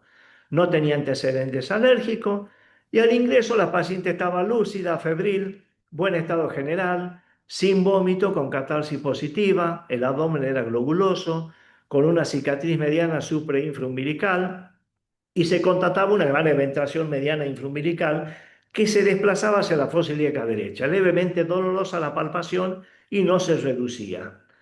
El abdomen tenía ruido aéreo positivo, una tensión arterial de 140/100 y una frecuencia cardíaca de 90. Se interna en la sala común, con hidratación, con antibióticos y con protectores gástricos. Se le solicita una radiografía de abdomen y una radiografía de pie. Bueno, esta es la radiografía. Si uno se fija acá en la radiografía de tórax, dentro de los parámetros normales, no vemos neumoperitoneo, que es lo que estamos los cirujanos siempre buscando. Esta radiografía del abdomen mostraba una aerocolia, pero tampoco encontrábamos signos donde no había niveles hidroaéreos, por lo tanto, eso en principio nos hacía descartar de que se tratase de una eventración atascada. Pero nos llama la atención estas imágenes, que le aclaro que nos puso en alerta el radiólogo, de que había aire extraperitoneal. Bueno, eso ya nos llevó a pensar en que podría tratarse de otra patología que puede haber tenido esta paciente y mandamos a hacer una tomografía ya computada. Bueno, esta tomografía ya computada, ahí nos está demostrando la gran eventración, ¿eh? Pero fíjense en esto, la gran cantidad de aire que tenía, como si estuviese tratándose de algo perforado. pero no había signo de perforación porque no había reacción peritoneal, ni mucho menos. Y este era el examen físico. Fíjense, esta es la parte derecha de la enferma. Mire todo ya con signos de flogósico, la tetrada de Celso, rubor, calor. ¿eh? La paciente a las 24 horas ya hace fiebre, hay un dolor más intenso, tiene cambios en la coloración de la piel, en el saco ventrógeno, la frecuencia cardíaca de 100, ya estaba con un leve estado disneico, había signos de un SIRS y se decide la exploración quirúrgica.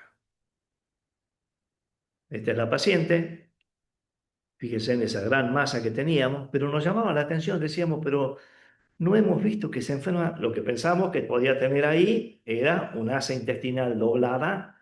Mire, mire cómo queda el signo de la fovea, cómo hace el signo, como que está todo flogósico. Entonces, empezamos a abrir. Esta enferma, decidimos hacer la cirugía, entramos por una mediana, supra e infraumbilical, y comenzamos a ver que las asas intestinales estaban completamente normales. Entonces decimos, bueno, empecemos y entremos dentro del saco, o sea, exploremos el tumor. Entonces ampliamos la incisión y entramos dentro del tumor herniario. Cuando empezamos a entrar dentro del tumor herniario, comienza a salir un líquido fétido, y fíjense en lo que esta enferma tenía.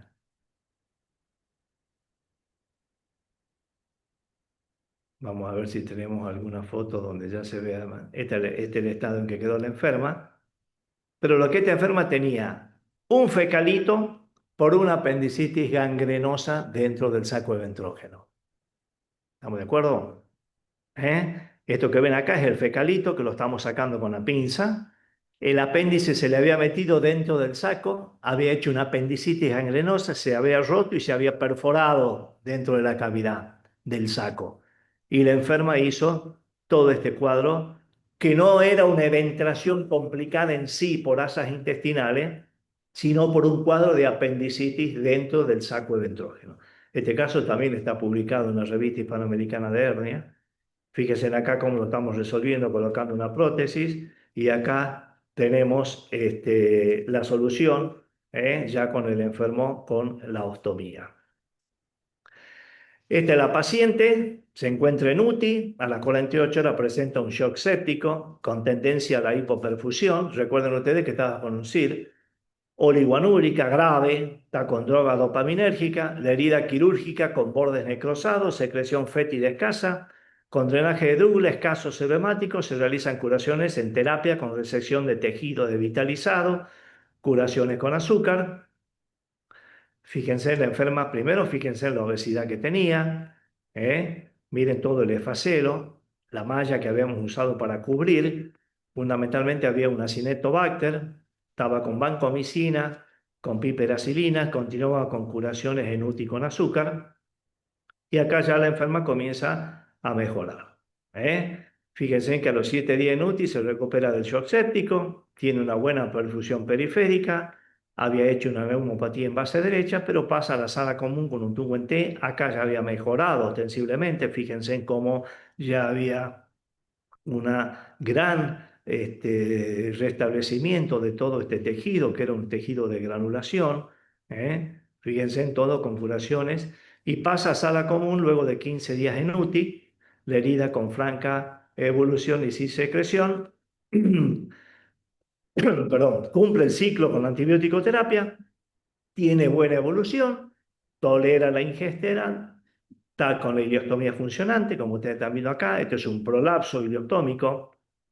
¿Eso qué significa? Que durante el acto quirúrgico no perdimos el tiempo al tratarse de una enferma grave en poder hacer toda una buena ileostomía, haciendo la eversión de la mucosa, madurándola, sino se saca el asa, se cose alrededor y se deja que funcione, y que después se realizará el tratamiento respectivo. La herida está en buen estado y recibe la alta de internación con curaciones a los 27 días del ingreso.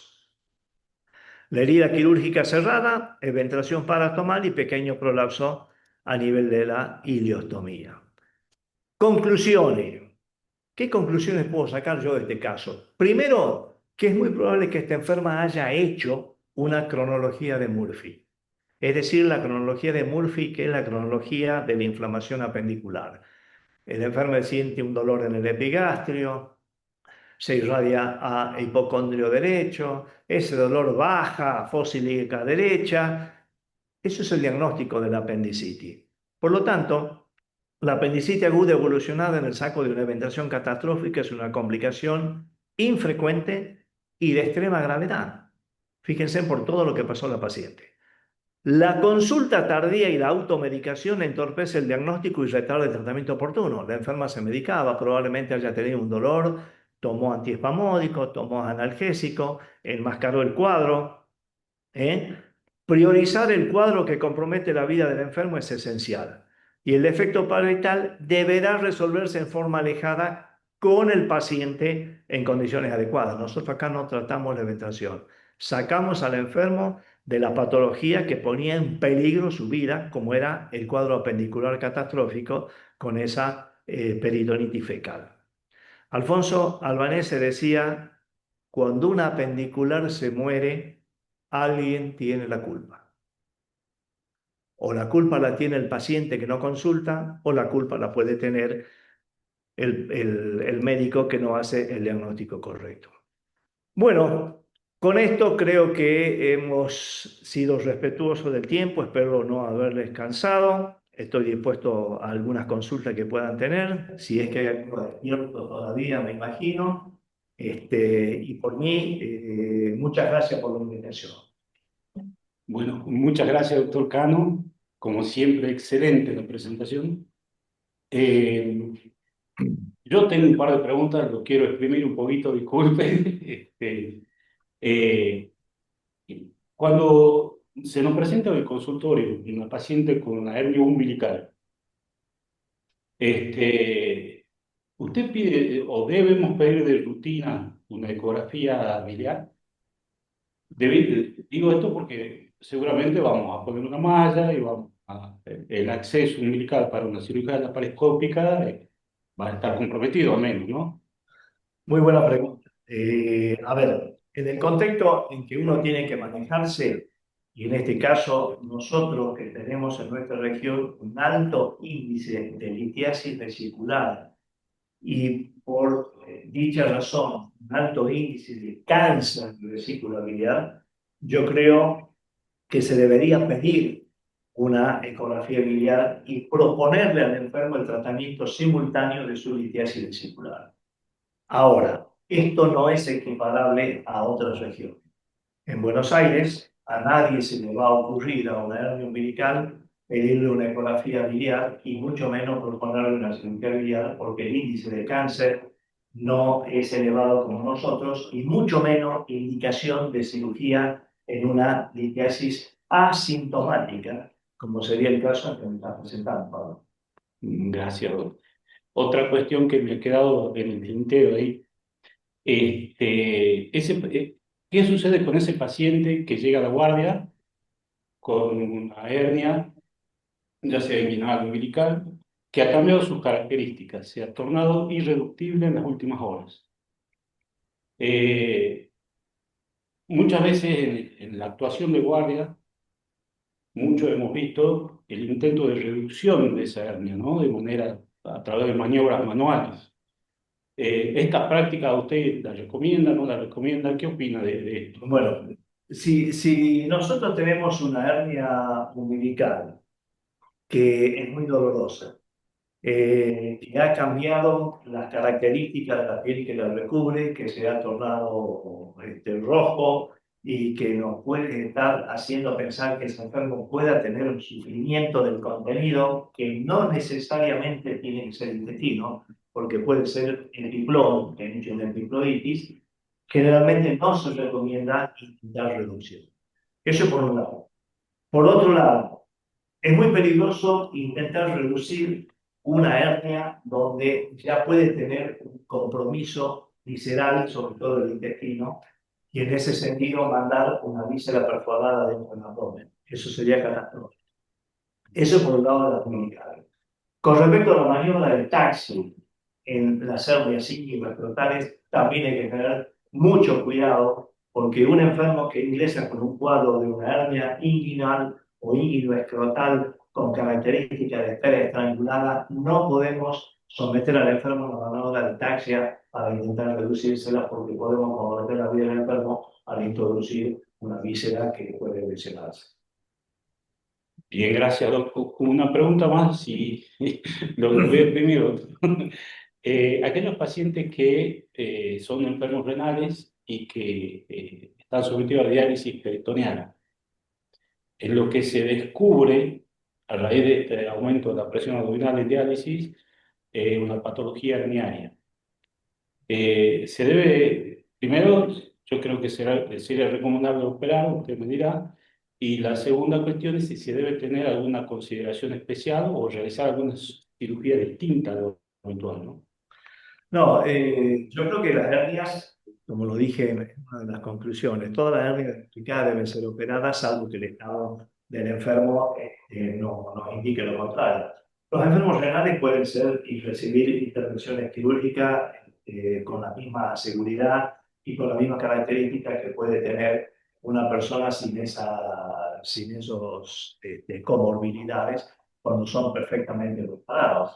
Verá que pueden recibir cirugía. Acordate que si vos operás un enfermo que tiene ese tipo de comorbilidad y lo operás en forma programada, los riesgos que tiene el enfermo son mucho menor que si vos dejás esa hernia y tenés que operarlo a los 15 días por guardia con el enfermo a lo mejor que no se había avisado y que te llega en mal estado general y que tenés que prevalecer salvando la vida entrando a quirófano. Bien, doctor. Gracias, doctor. No sé si alguno más tiene alguna pregunta para hacerle al doctor. Eh, Doctor Cura, ¿tienes algunas preguntas en el chat?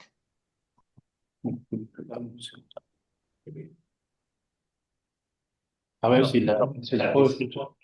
¿Le puedo hacer una pregunta, doctor? Que la puse en el chat. Si usted sospecha que la cirugía de ventración va a generar una dehiscencia temprana, ¿no coloca directamente la malla? no la cirugía de penetración. Yo creo que te estás refiriendo a la cirugía primaria, una Claro, laparotomía y usar una malla profiláctica. claro, claro. A Cuando eso se usted va, refiere. tiene un paciente con Perfecto, sí, hipoalbuminemia sí, y eso. entendí. A ver, acá hay cuestiones que hay que tener en cuenta.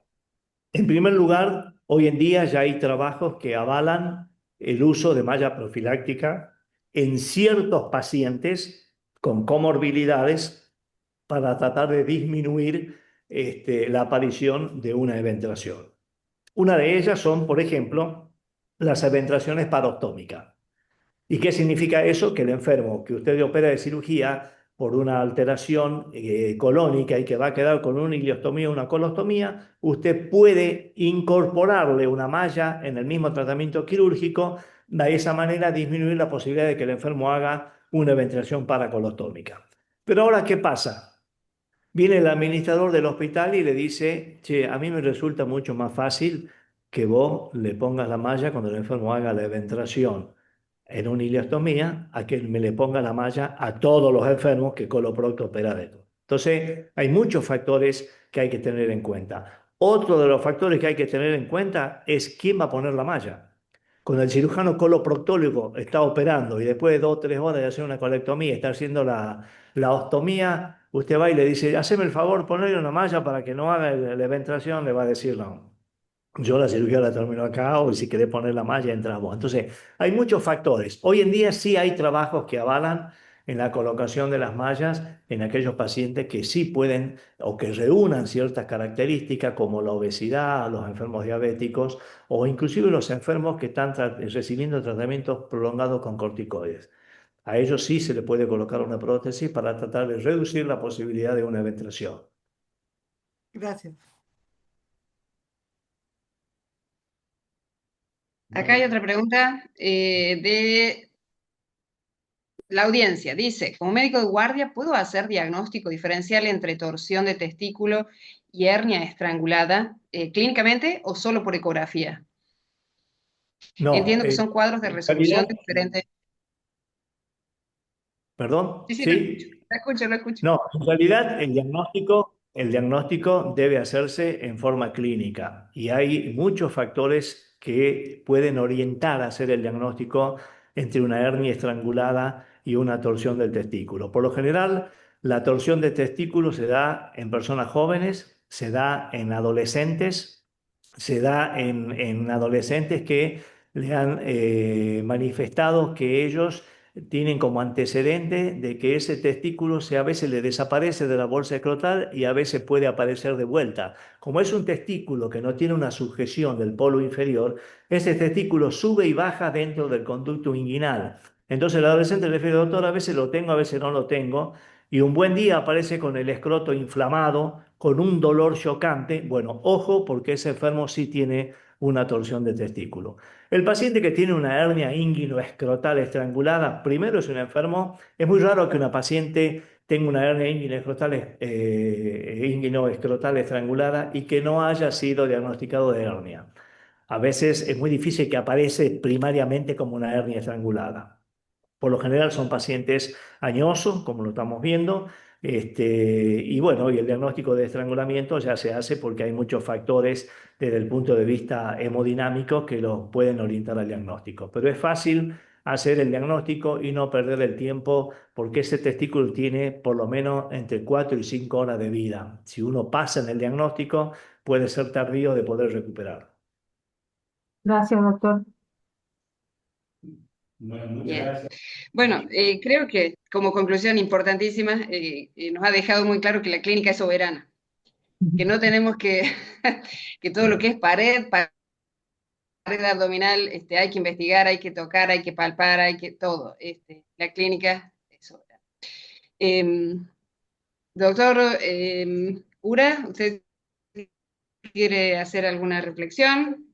O... Bueno, sí, eh, ha sido muy clara la clase del doctor, muy esclarecedora para quienes hacemos guardia, porque la complicación de la patología de pared es algo que es bastante frecuente en la guardia médica, ¿sí?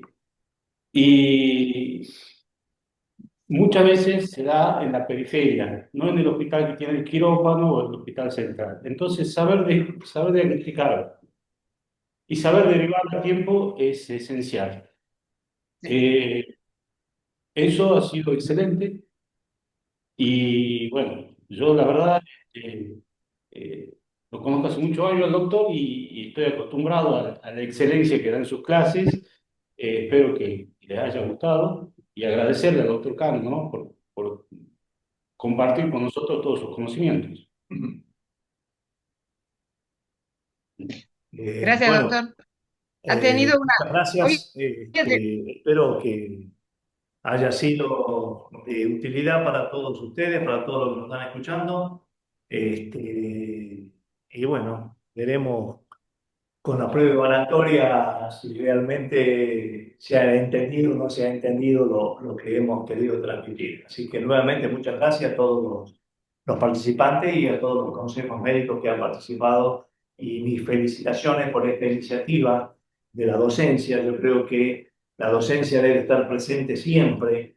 La educación médica continua debe ser algo que no se debe dejar de hacer, porque la medicina avanza y así como la medicina avanza, nosotros tenemos que avanzar con ella.